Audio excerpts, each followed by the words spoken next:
परमा कृष्णं वन्दे जगद्गुरुं। श्रीकृष्णं वन्दे जगद्गुरुं।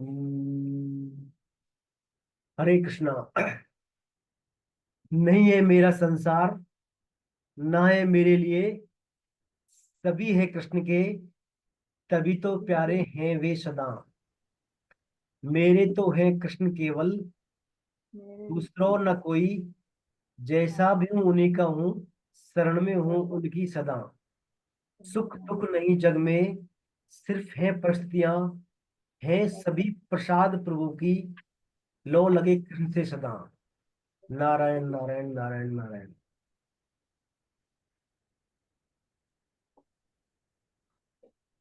हरे कृष्णा।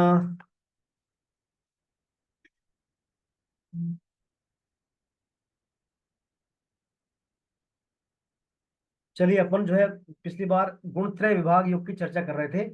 गुणत्रय विभाग योग।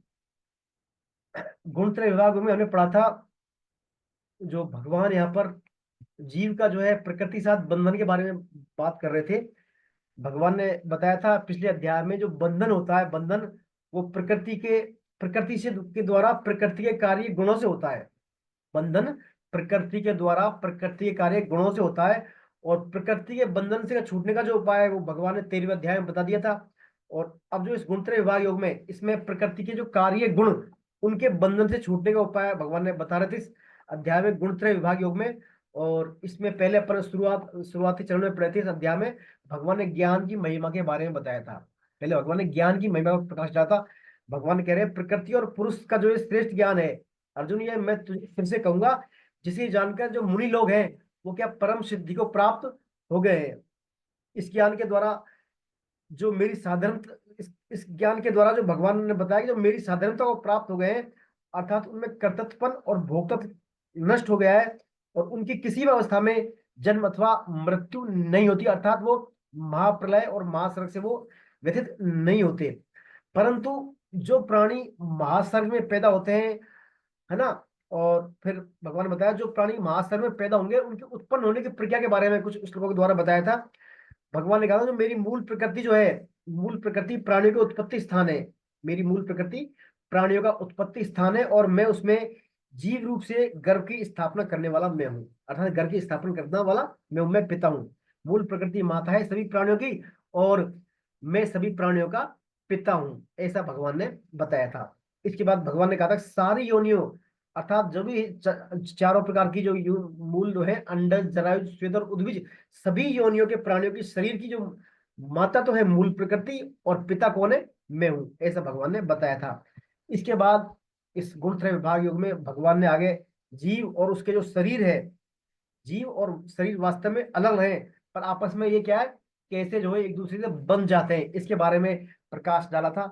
भगवान ने बताया था प्रकृति और जो उससे उत्पन्न होने वाले सतो गुण आदि अविनाशी देही को देह में कैसे बांध देते हैं, है ना। जब देही इन गुणों से संबंध जोड़ लेता है, जब देही यानी आत्मा इन गुणों से, प्रकृति गुणों से संबंध जोड़ लेता है, तब वह सारे गुणों और गुणों के कार्य, पदार्थ, धन, शरीर, परिस्थिति आदि सब कुछ से क्या है, अपना मान लेता है, उनसे बन जाता है।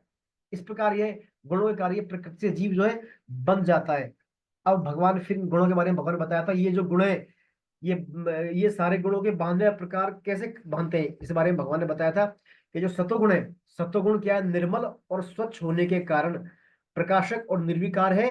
यह सतोगुण क्या करता है, सुख और ज्ञान की आसक्ति से देह देह को देही से बांध देता है। किससे, सुख और ज्ञान की आसक्ति से सतोगुण बांध देता है।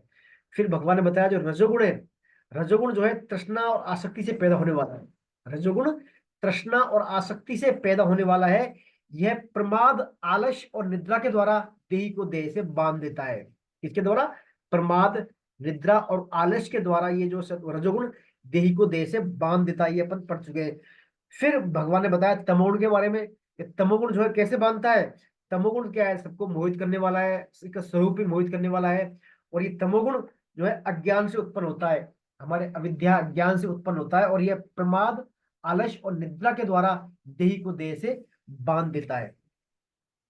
तमोगुण, और रजोगुण बांधता है कर्मों की आसक्ति के द्वारा। मैं आपको शायद उल्टा बोल गया। रजोगुण जो है, रजोगुण तो क्या है, तृष्णा आसक्ति से पैदा होता है, और ये रजोगुण कर्मों की आसक्ति से, नई नई कर्मों की आसक्ति से व्यक्ति को बांधता है, और तमोगुण अज्ञान से उत्पन्न होता है। और तमोगुण जो है निद्रा आलस्य प्रमाद के द्वारा व्यक्ति को देह से बांध देता है। बांधने से पहले क्या होता है, ये तीनों गुण जो है, बांधने जीव देही को देह से बांधने से पहले अपन प्राप्त तीनों गुण जो है किस प्रकार व्यक्ति पर विजय प्राप्त करते हैं, जीव पर कैसे प्राप्त करते हैं। कभी उसको सतोगुण में लगा देते हैं, कभी व्यक्ति को रजोगुण में लगा देते हैं, और कभी उसको तमोगुण में लगा देते हैं। तीनों अलग अलग समय में अलग अलग गुणों की प्रधानता व्यक्ति में होती है। अब मनुष्य में तीनों गुण रहते हैं, पर प्रकट कैसे होते हैं अपने पढ़ा था। मनुष्य में कभी सतोगुण रहता है, वो कभी तमोगुण में, कभी रजोगुण में, लेकिन ये प्रकट कैसे होते हैं। तो प्रकट होने के बारे में भगवान कहते हैं, रजोगुण जो है, रजोगुण सत्वगुण और तमोगुण दबा कर प्रकट होता है। और सत्वगुण क्या करता है, किन्हीं दो गुणों को मतलब, अर्थात रजोगुण और तमोगुण दबा के प्रकट होता है। और इसी प्रकार तमोगुण जो है सत्वगुण और रजोगुण दबाकर प्रकट होता है। कहने का तात्पर्य, तीन गुणों में से दो गुण तो गौण होते हैं और एक गुण प्राथमिक हो जाता है। जो गुण प्रभाव, जो गुण प्रधानतः होता है वो तो होता है प्राथमिक, और बाकी दो गुण होते हैं गौण हो जाते हैं। इस प्रकार तीन गुणों में से दो गुण दब जाते हैं और एक गुण उसको अपन को प्रकट हो जाता है। अब ये जो गुण है, अब इन गुणों को हम कैसे पहचाने कि ये जो है ये वास्तव में सतोगुणी है या रजोगुण में है अभी, या तमोगुण में है। तो गुणों को पहचानते उनकी वृत्तियों से। ये अपन पिछले 10वीं 11वीं श्लोक में पढ़ा था। गुणों को पहचानते उनकी वृत्तियों से। जब व्यक्ति की इंद्रियां और अंतःकरण, जब व्यक्ति की इंद्रियां और अंतःकरण प्रकाश और विवेक में हो, अर्थात उनमें ज्ञान में हो, विवेक में हो, प्रकाशक हो, तो समझना चाहिए कि इस समय व्यक्ति सत्वगुण में है। क्योंकि सत्वगुण का गुण कैसे है, निर्विकार प्रकाशक प्रवर्तिक का नाम है ना, कलमश रहित। तो जब व्यक्ति की इंद्रियां प्रकाश में हो, विवेक जागृत हो, प्रकाश अवस्था में हो, तो समझिए व्यक्ति सत्वगुण में है अभी। और यदि व्यक्ति लोभ प्रवृत्ति कर्मों का आरंभ, भिन्न भिन्न कर्मों का आरंभ कर रहा है, और लोभ हो रहा है ना, लोभ और प्रवृत्ति में, और परवाह कर रहा है अपनी अपनी अपनी अपनी रिक्वायरमेंट की, सुविधाओं की, स्पृहा में हो, लोभ में हो, कर्मों के आरंभ हो, प्रवृत्ति में हो, तो मानना चाहिए व्यक्ति जो किसमें, फिर व्यक्ति उस टाइम रजोगुण में है, ये हमें मानना चाहिए। इसके अलावा तीसरा जो गुण था, तीसरा गुण यानी तमोगुण। तमोगुण को हम कैसे पहचानते हैं, जो व्यक्ति अप्रकाश यानी अज्ञानता में रहो, उसकी इंद्रियों में विवेक जागृत ना हो, अप्रवृत्ति कोई काम ना कर रहा हो, और मोह मोह में हो वो। अर्थात अप्रकाश, अप्रवृत्ति, मोह और प्रमाद, ये चारों वृत्तियां तमोगुण की वृत्तियां हैं। तो ये जब वृत्तियां आ रही हो तो समझिए व्यक्ति तमोगुण में है ना। तो सत्वगुण की वृत्ति क्या कर रही, जब इंद्रियां प्रकाश में हो, स्वच्छ हो, निर्विकार हो, विवेक जागृत हो, व्यक्ति सत्वगुण में है।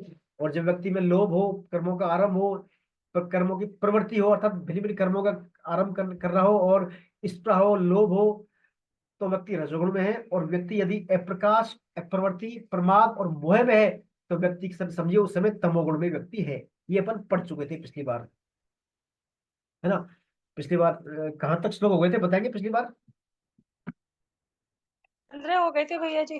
15 हो गए थे क्या। जी जी 15 हो गए थे। जी,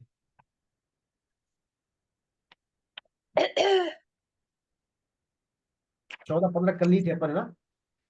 जी तो 15 हो चुके। हाँ 15 हो गए, तो देखो 14 15 में भगवान ने बताया था गुणों का फल के बारे, गुणों का जो ये गुणों का फल है ना, गति क्या कैसे होती है, ये अपन पढ़ चुके थे। 14 15 इसमें ये था, 14 15 श्लोक में ये था कि सत्वगुण के बढ़ने पर भी व्यक्ति कोई सत्वगुण के बढ़ने पर व्यक्ति को प्राण देहांत होता है या देहावसान होता है उसका। तो वे व्यक्ति कहा जाता है शुभ कर्म करने वाले उत्तम लोग, गति होती है उसकी। अंत में यदि सत्वगुण बढ़ा हो व्यक्ति का तो, और यदि अंत में व्यक्ति का रजोगुण बढ़ा हुआ है, तो व्यक्ति क्या होगा, कर्म संगी मनुष्य योनि को जाएगा, है ना। मरने के समय यदि व्यक्ति रजोगुण में है, और यदि मरने के समय व्यक्ति तमोगुण में है, तो व्यक्ति जाएगा मूढ़ योनियों में, अर्थात नरक योनि को प्राप्त होगा। देखिए इनमें मूल रूप से क्या था, जो अंतिम श्लोक पढ़े थे अपना 14 15, व्यक्ति जीवन भर तो जैसे मान लिए सत्वगुण में रहा, जीवन भर सत्वगुण में रहा, और किन्हीं कारणों से अंत में तमोगुण में आ गया वो अंत समय में। तो तमोगुण के कारण जो उसको योनि प्राप्त, योनि तो उसको तमोगुण मूढ़ योनि प्राप्त हो गई, लेकिन उस योनि में भी उसका जो है विवेक का स्तर रहेगा। जैसे भरत महाराज का था, भरत महाराज सत्वगुण में थे आजीवन, लेकिन अंत में उनका हिरण में मोह हो गया, तो अंत में जो हिरण की योनि प्राप्त हुई थी अंतिम चिंतन के अनुसार, लेकिन उस हिरण की योनि में भी उनका जो विवेक जागृत रहा था, अर्थात सत्वगुण की प्रमुखता रही थी। इसी प्रकार व्यक्ति आजीवन, जैसे मान लीजिए रजोगुण में रहे आजीवन, और अंत में सत्वगुण में आ जाए, तो भी व्यक्ति क्या है, वो तो प्राप्त होंगे उसको अंतिम चिंतन के अनुसार। शुभ कर्म करने वाले उत्तम लोग, लेकिन उसमें राजसी गुण ज्यादा रहेंगे। इसी प्रकार यदि मान लीजिए आजीवन व्यक्ति तमोगुण में रहा है और अंत में यदि किन्हीं कारणों से सात्विक चिंतन में आ गया, तो सात्विक योनि प्राप्त होगी उसको उच्च, लेकिन उसमें जो है प्रमुखता रहेगी तमोगुण की, है ना। ऐसा उसमें ऐसा आता है शास्त्रों में। तो कहने का तात्पर्य है, आप व्यक्ति जिस गुण में अंतिम समय में जिस गुण के चिंतन में रहेगा, जिस गुण की प्रवृत्तियों में रहेगा, वो जैसे उसमें लक्षण होंगे उसी के अनुसार उसको योनि प्राप्त होगी। यदि सत्गुण में है तो उसको शुभ कर्म करने वाले शुभ लोगों की योनि प्राप्त होगी, और रजोगुण में है तो उसको कर्म संगी मनुष्य योनि प्राप्त होगी, मनुष्य योनि प्राप्त होगी। और यदि वो प्रमादवश तमोगुण में है तो उसको फिर मूड योनि में प्राप्त होगी, अर्थात निम्न लोगों की प्राप्ति होगी। ये अपन पढ़ चुके थे 15 16 14 15 श्लोक तक। आइए अब नेक्स्ट शुरू करते हैं अपन। श्लोक नंबर श्लोक नंबर 16 और 17। 16 और 17 पढ़े, कौन पढ़ेंगे? इंदिरा जी पढ़ेंगे श्लोक नंबर 16 और 17। भैया जी मैं पढ़ती हूँ। चलो। कर्मणस् कर्मणः सुकृत स्याहुः सात्विकं निर्मलं फलम् राज राजसस्तु फलं दुःखम् अज्ञानं तमसः फलम् सत्त्वात् संजायते ज्ञानं रजसो लोभ एव च प्रमादमोहौ तमसो भवतो ज्ञानमेव च। अब देखिए इन श्लोकों में भगवान क्या बता रहे हैं। व्यक्ति की जो है जैसे गुण होंगे, उसमें जैसे व्यक्ति में गुण होते हैं ना, वैसे उसकी वृत्तियां होती है, और उन वृत्ति के अनुसार ही व्यक्ति कर्म करता है। व्यक्ति में जो गुण होंगे वैसे प्रवृत्ति होंगी उसमें, और उनके अनुसार फिर उसका व्यवहार होंगे, कर्म होंगे। इस बारे में, संबंधों के बारे में भगवान बता रहे हैं। विवेकी पुरुषों ने शुभ कर्मों को तो सात्विक निर्मल फल कहा है। शुभ कर्म का फल क्या है? शुभ कर्मों को तो सात्विक निर्मल फल कहा है। राजस कर्म का फल दुख कहा है। राजसी कर्मों का फल दुख कहा है। और तामस कर्म का फल अज्ञान यानी मूढ़ता कहा है। तामस फल में यदि कोई है तो उसमें क्या फल क्या होगा उसका? मूढ़ता यानी अज्ञान कहा है। सतोगुण से ज्ञान, रजोगुण से लोभ आदि उत्पन्न होते हैं। सतोगुण से ज्ञान और रजोगुण से लोभ आदि उत्पन्न होते हैं। तमोगुण से प्रमाद मोह एवं अज्ञान भी उत्पन्न होते हैं। अब देखिए यहाँ पर जैसा बताया या आपस में संबंध बताया, गुण कर्म और जो वृत्ति है, इनका संबंध। और हमारी वृत्ति में क्या, हमारी जो काम करने की प्रवृत्ति है, हमारे सोचने की, विचारने की, व्यवहार करने की वृत्ति है, उसके मूल में क्या है? मूल में गुण ही है। जैसे हम गुण में रहेंगे, जैसी वृत्ति में रहेंगे, वैसे हमसे कर्म होंगे, और उन्हीं के अनुसार हमको फल मिलता है।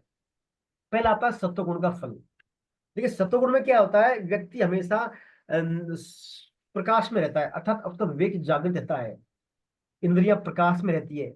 उसको सत्य असत का, अकर्तव्य कर्तव्य का, क्या ग्रहण करने योग्य, क्या ग्रहण करने योग्य नहीं है, इन सबका उसको आभास रहता है, ज्ञान रहता है सत्वगुण में। तो सत्वगुण में क्या है फिर? इसके फिर क्या होगा? उसी अनुसार वो अपने कर्तव्य कर्म करेगा, कार्य करेगा, कर्म करेगा। तो उसके अनुसार फिर उसको फल भी क्या है? निर्मल ही प्राप्त होता है। तो सत्वगुण का फल निर्मल है। अब देखिए चूंकि निर्मल तो है फल, निर्मल होने पर क्या आपको ज्ञान में रहेंगे अपन, अर्थात विवेक जागृत रहेगा आपका, और सुख में भी रहेंगे। तो ये निर्मल, तो निर्मल फल होने के साथ साथ क्या है ये? बंधनकारी कैसे है? सुख और ज्ञान की आसक्ति से ये बंधनकारी है। हम पढ़ चुके हैं सत्वगुण क्या है? सुख और ज्ञान की आसक्ति से बंधनकारी है। क्योंकि व्यक्ति क्या समझता है, ये जो मेरे में अंदर ये ज्ञान आ रहा है इस टाइम, मेरे अंदर विवेक जागृत है, मैं प्रकाश में हूं, तो ये मेरा अपना गुण है। ऐसा जब मान लेता है व्यक्ति, तो सत्वगुण से बन जाता है, और बंधने के फलस्वरूप उसमें फिर सुख और ज्ञान की आसक्ति से बनकर वो बंधने का कारण बन जाता है। और फिर उसके क्या है? बंधन हो जाता है सत्वगुण से। इसी प्रकार राजस गुण है। राजस गुण जो है, राजस कर्म का जो फल है, वो दुख बताया है। क्यों बताया? देखिए राजस कर्म में कामना मेन होती है, मुख्य कामना। कामना आती है भिन्न भिन्न, है ना, नई संकल्प करता है वो, कामनाओं कारण ये कर्म करूं, वो कर्म करूं। तो भिन्न भिन्न कर्म करता है वो, कर्मों के कारण क्या फल मिलता है उसको, फिर फल मिलता है।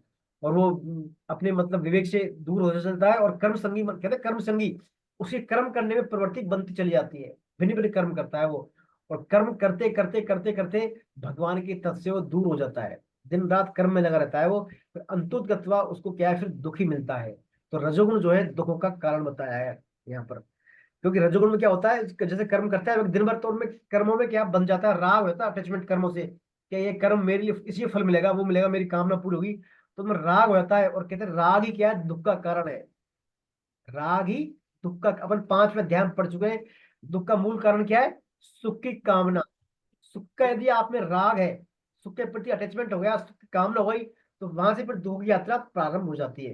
तो सुखों जैसे ही रजोगुण में मनुष्य क्या करता है, कर्मों का राग करता है, या क्यों कर्मों से कर्म कर्म जो होते हैं फलों से, उसकी फल जो होते हैं उसकी कामनाओं से, तो इनका जब राग करता है तो उसके दुख क्या स्थिर हो जाते हैं, और अंतोगत्वा फिर राजस गुण में रहने पर उसको मिलता है, दुखों की प्राप्ति होती है। तो इस प्रकार यहाँ पर राजस कर्मों का फल दुख कहा गया है। फिर जितने भी जो है संबंध जन है, जितने भी राग वाले संबंध है इस दुनिया में, सब गुण कारण क्या है? दुखी है। सबसे बाद में मूल जो है, उनके बाद में मूल जो है इनका कामना, कामना में राग, और फल मिलता है फिर दुख, दुख की प्राप्ति।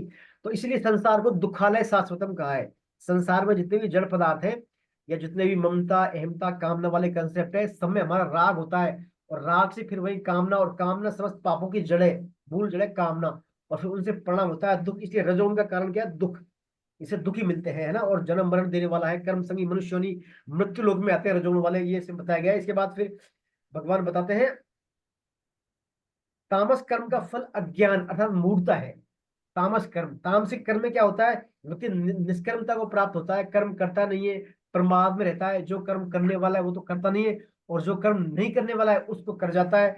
तो उसमें क्या होता है? फिर मूढ़ता को प्राप्त होता है, व्यक्ति अपने कर्तव्य कर्मों से विमुख हो जाता है, जो कर्तव्य कर्म है उनसे वो दूर हो जाता है, अकर्तव्य पे आ जाता है वो। तो उससे फिर क्या है? अज्ञानता के कारण वो क्या है, वो तामस से फिर उसको क्या मूढ़ता प्राप्त होती है, और मूढ़ता के कारण फिर उसको क्या है? असत योनिया अर्थात निम्न लोगों की योनिया, जैसे इसको बोलते हैं पशु योनि या मूढ़ योनि। उसे पशु पक्षी कीट पतंगे वृक्ष लता पता पहाड़ आदि ऐसी योनियों को प्राप्त हो होता है। वास्तव में कर्म चाहे सात्विक हो, चाहे राजसी हो, चाहे तामसी हो, कोई से हो, कर्म तो कर्म ही होते हैं। हम हमारे भाव के आधार पर इनको हम जो अलग अलग बना लेते हैं, मान लेते हैं कर्मों को। हम हमारे भाव के आधार पर, कर्ता अपने भाव के आधार पर कर्मों की अलग अलग संज्ञा निर्धारित कर लेता है। जैसे मान लीजिए करता है, सात्विक भाव में करता है वो। अब चाहे वो कोई भी मृत्यु लोक में कर्म कर रहा है वो, लेकिन उसका भाव सात्विक है, तो वो कर्म उसके सात्विक कहलाएंगे वो फिर। और मान लीजिए कोई व्यक्ति में राजसी गुण है, वो उसकी कामना इच्छा है, और जो भी कर्म कर रहा है वो, तो वो राजसी कर्म हो जाएगा उसका। जैसे मान लीजिए उपासना है भगवान की, भगवान की उपासना कर रहे हैं तीन व्यक्ति अलग अलग। एक व्यक्ति सात्विक से से कर रहा है, मतलब उसकी कोई कामना नहीं है, निष्काम भाव से कर रहा है, वो सेवा भाव से कर रहा है, परित में कर रहा है, तो वो उपासना सात्विक कर्म हो जाएगा उसका। और कोई व्यक्ति राजसी है, अपनी कामना पूर्ति चाहता है, कहीं ना कहीं कामना वाला पूर्ति का भाव है, तो उसकी उपासना कहलाएगी राजसी उपासना, और उसका फल फिर जो है मिलेगा उसको, राजसी फल ही मिलेगा। और एक होता है तामसी, तामस तो स्वरूप से ही उल्टा होता है, तामसिक जो नहीं करने का वो करेगा, तो उसका फल भी उसको उल्टा ही मिलता है, फिर मोहित मूर्खता प्राप्त होती है उसको, मोहित मिलता है उसको। तो सात्विक कर्ता के द्वारा कर्म जो है सात्विक कर्म होते हैं, राजसिक कर्ता के द्वारा राजस कर्म, एवं तामस कर्ता के द्वारा कर्म तामस कहे जाते हैं। तो ये जो है तीनों कर्म कर्ता के भाव के अनुसार होते हैं, तीनों कर्म कर्ता के भाव के अनुसार होते हैं यहाँ पर। तो देखिए कर्म जो है भाव प्रधान है। हमारा कर्म कैसा होगा ये हमारे भाव पर निर्भर करता है, और भाव निर्भर करता है हमारे उद्देश्य पर। हमारा उद्देश्य क्या है? हमारा उद्देश्य सांसारिक सुख कामना की प्राप्ति करना है, या हमें किसी को नुकसान पहुंचाना है, या हमें हमारा जो है कल्याण करना है। अलग अलग तीनों भाव हो सकते हैं, उन तीनों भावों के द्वारा हमारे कर्म भी अलग अलग हो सकते हैं। और फिर उन्हीं कर्मों के द्वारा हमारी कर्ता की जो हमें संज्ञा मिलेगी, जो हमारा कर्तापन होगा, जो हमारा कर्तापन होगा कर्मों के द्वारा, वो भी अलग अलग होगा। चाहे सात्विक कर्म तो सात्विक कर्ता कहलाएंगे हम, कर्मी सात्विक होंगे। और राजसी हमारा उद्देश्य है, तो हम कर्ता राशि कहलाएंगे, कर्म हमारे राशि कहलाएंगे। तो सात्विक कर्म के फलस्वरूप में सुख की प्राप्ति होगी, और राशि कर्मों के फलस्वरूप में दुख की प्राप्ति होगी। और तामस कर्मों के फलस्वरूप हमें क्या मूर्खता को प्राप्त होगी, अर्थात महान महान जो है पतन करने वाले कर्म होंगे वो। तो इस श्लोक के अंतर भगवान बता रहे हैं सात्विक कर्मों का फल तो है उच्च जो है निर्मलता स्वच्छता को प्राप्त होते हैं सात्विक कर्मों का फल। और राजस जो कर्म है हमारे, उनका फल दुखी मिलता है। और तामस कर्मों का फल महान पतन करने वाला अर्थात मूढ़ योनि को प्राप्त होते हैं। तो कहने का तात्पर्य ये हुआ, देखिए सत्वगुण में तो दुख है ही नहीं। सत्वगुण में दुख है क्या? सत्वगुण में सुख है, दुख है ही नहीं। रजोगुण में सुख है ही नहीं, रजोगुण में क्या है? सिर्फ दुखी दुख है रजोगुण में। मतलब कर्मा कामनाओं का जो हमने कर्म कर दिए, तो वहां दुखी दुख है, सुख है ही नहीं वहां पर। रजोगुण वाला आजीवन कर्म करता रहेगा, वो कर्म संगी योनि में रहेगा ना मनुष्य, दिन रात कर्म करते करते करते रहेगा, तो उसको दुखी प्राप्त होंगे, उसको सुख प्राप्त नहीं होगा। इसके विपरीत सत्वगुण में रहेगा तो व्यक्ति सुख में ही रहेगा, वो सात्विक रहेगा, निर्मल रहेगा, सुखी सुख प्राप्त होंगे, दुख प्राप्त होंगे नहीं, क्योंकि उसका उद्देश्य सात्विक है, वो कर्ता सात्विक है। और तीसरी जो तामसिक पना है, तामसिक जो करता है, तामसिक तो क्या है? महान पतन करने वाला है और मूढ़ ज्ञान की प्राप्ति का कारण है। ये इस श्लोकों के अंदर बात बताई गई है। देखिए यहाँ पर इसमें अपनी पुस्तक में दूसरा पैराग्राफ है, इसमें बताया गया है सत्वगुण से ज्ञान पैदा होता है और संग न करने पर बढ़ते बढ़ते तत्वबोध तक चला जाता है। सत्वगुण जो है, सत्वगुण को अनामय बोला, अनामय, अनामय से तात्पर्य सत्वगुण को है भगत प्राप्ति कराने के नजदीक है। हमको भगत प्राप्ति कब होगी कब नहीं होगी ये निर्भर करता है हम पर, हम कितने सत्वगुण में, किस कौन से गुण में हम रह रहे हैं। तो सत्वगुण क्या है, भगत प्राप्ति के नजदीक माना जाता है, अर्थात इस जो अंत समय में यही सत्वगुण क्या है, तत्वबोध में परिणित हो जाता है। यदि हम इसके द्वारा ज्ञान और सुख की आसक्ति में ना बंधे तो ये गुण हमारे क्या है, तत्वबोध में परिणित हो जाता है। रजोगुण से लोभ और स्पृहा पैदा होते हैं, लोभ पैदा होता है मेन रजोगुण से, लोभ। और लोभ की वृत्ति से जो कर्म होते हैं उनका फल क्या है, दुखी होता है। फिर उनका फल क्या है, दुख फल का, रजस फल दुखम, उसका फल दुख कहा गया है। हालांकि भगवान के नाम जब कीर्तन का लोभ का चस्का लग जाए तो उसका फिर कहना ही क्या। यदि मान लो रजोगुण में यदि उसको लोभ जो है, भगवान के नाम का लोभ लग जाए, भगवान के जो है स्वाध्याय का लोभ लग जाए, भगवान के नाम रूप गुण लीला धाम इनका चिंतन करने का लोभ लग जाए, तो वो एक अलग बात है। फिर तो उसका कहना ही क्या, यदि ऐसा उसको जो है परमार्थिक लोभ हो गया तो, है ना। देखिए आपको कहते हैं संसारिक चीजों का यदि लोभ है तो वो दुखदाई है, और परमार्थिक चीजों का लोभ है तो वो सुखदाई है, कल्याणकारी है। परमार्थिक जैसे भगवत संबंधी आपकी क्रियाओं का या भगवान के चिंतन संबंधी क्रियाओं का लोभ हो गया तो वो सुखदाई है, और पर संसारिक चिंतन का आपको लोभ लग गया, संसारिकताओं का, तो वो दुखदाई है। फिर तो यहाँ पर यदि राशि में भी यदि परमात्मा का चिंतन का लोभ हो गया तो वास्तव में फिर उसका कहना ही क्या। स्वामी जी बताते हैं प्रमाद और अज्ञान, स्वामी जी कहते हैं प्रमाद और मोह, अज्ञान और लोभ बढ़ने से कोई सा भी दुख बाकी नहीं रहता। दुख का मूल कारण है मोह, मोह जो कि तामस गुण की मूल है, मूढ़ता या मोह है, ये दुख का मूल कारण है। अर्जुन क्यों दुखी था, शुरू में पहले अध्याय में अपन ने पढ़ा था, पहले दूसरे में अर्जुन क्यों दुखी था, क्योंकि अर्जुन मोहित था, अर्जुन मोहित था। मोहित। हाँ, उस संसार को, शरीर को, गुरुजनों को, स्वजनों को अपना मान रहा था, मैं मेरापन का जो ममता कामना थी ना उसकी, तो दुखी हो गया था अर्जुन। भाई ये मर जाएंगे तो पत्नियां जो है हमारे कुल की पत्नियां विधवा हो जाएंगी, पत्नियां विधवा हो जाएंगी तो फिर जो है वर्ण संकर पैदा हो जाएंगे, वर्ण संकर पैदा होने से कुल गति, कुल जो कुल के हमारे पूर्वजों का गति नहीं हो पाएगी, उनका धर्म नष्ट हो जाएगा, भ्रष्ट हो जाएंगे वो, और पूरे कुल का ही पतन हो जाएगा। भिन्न भिन्न तरह की धारणाएं उसके मन में आ रही थी, क्योंकि अर्जुन मोहित था, उसके जड़ में क्या था, मूल में भूल थी अर्जुन के, अर्जुन के मूल में भूल थी। इसी प्रकार तामस गुण में मूल में क्या है, भूल ही है, मूढ़ता, मोहता। तो सभी दुखों का कारण क्या है, मूढ़ता मोहता। तो व्यक्ति जैसे तामस गुण में आता है तो उसको फिर क्या है, कोई भी मूड योनी बाकी नहीं रहती, और कोई भी नरक उसको बाकी नहीं रहता। कलयुग में सत्कर्म के संकल्प का भी फल पुण्य ही मिलता है। देखिए कितनी खास बात है, कलयुग में यदि आप सत्कर्म का संकल्प भी कर लेना तो इसका फल भी पुण्य मिलता है। लेकिन दुष्कर्म की वृत्ति का फल पाप तब तक नहीं मिलता जब तक हम उसे क्रियान्वित नहीं करते। देखिए भगवान का कैसा अनुपम विधान है, यदि आपने सत्कर्मों के बारे में संकल्प भी कर लिया ना, तो भी जो है आपका पुण्य का अकाउंट खुल जाता है, आपका पुण्य चालू हो जाते हैं आपके, सोच भी लिया सत्कर्म करने के बारे में तो। और लेकिन देखिए दूसरा पाप कर्म के बारे में, जब तक आप नहीं करेंगे तब तक पाप चालू होंगे नहीं। तो भगवान ने कितनी अलौकिक अनुपम जो है विधान है भगवान का। आप शुभ संकल्प कर भी ले शुभ कर्मों का तो भी आपका क्या है, कल्याण होना प्रारंभ हो जाता है। ये इसमें बात कलयुग में, ये भगवान की कलयुग में विशेष सुविधा है। देखिए इसमें चौपाई विधि है, इसमें कली कर एक पुनीत प्रतापा मानस पुण्य हो ही नहीं पापा। मानस जो है मानसिक रूप से भी आप पुण्य कर सकते हैं, उनका भी आपको पुण्य मिलता है।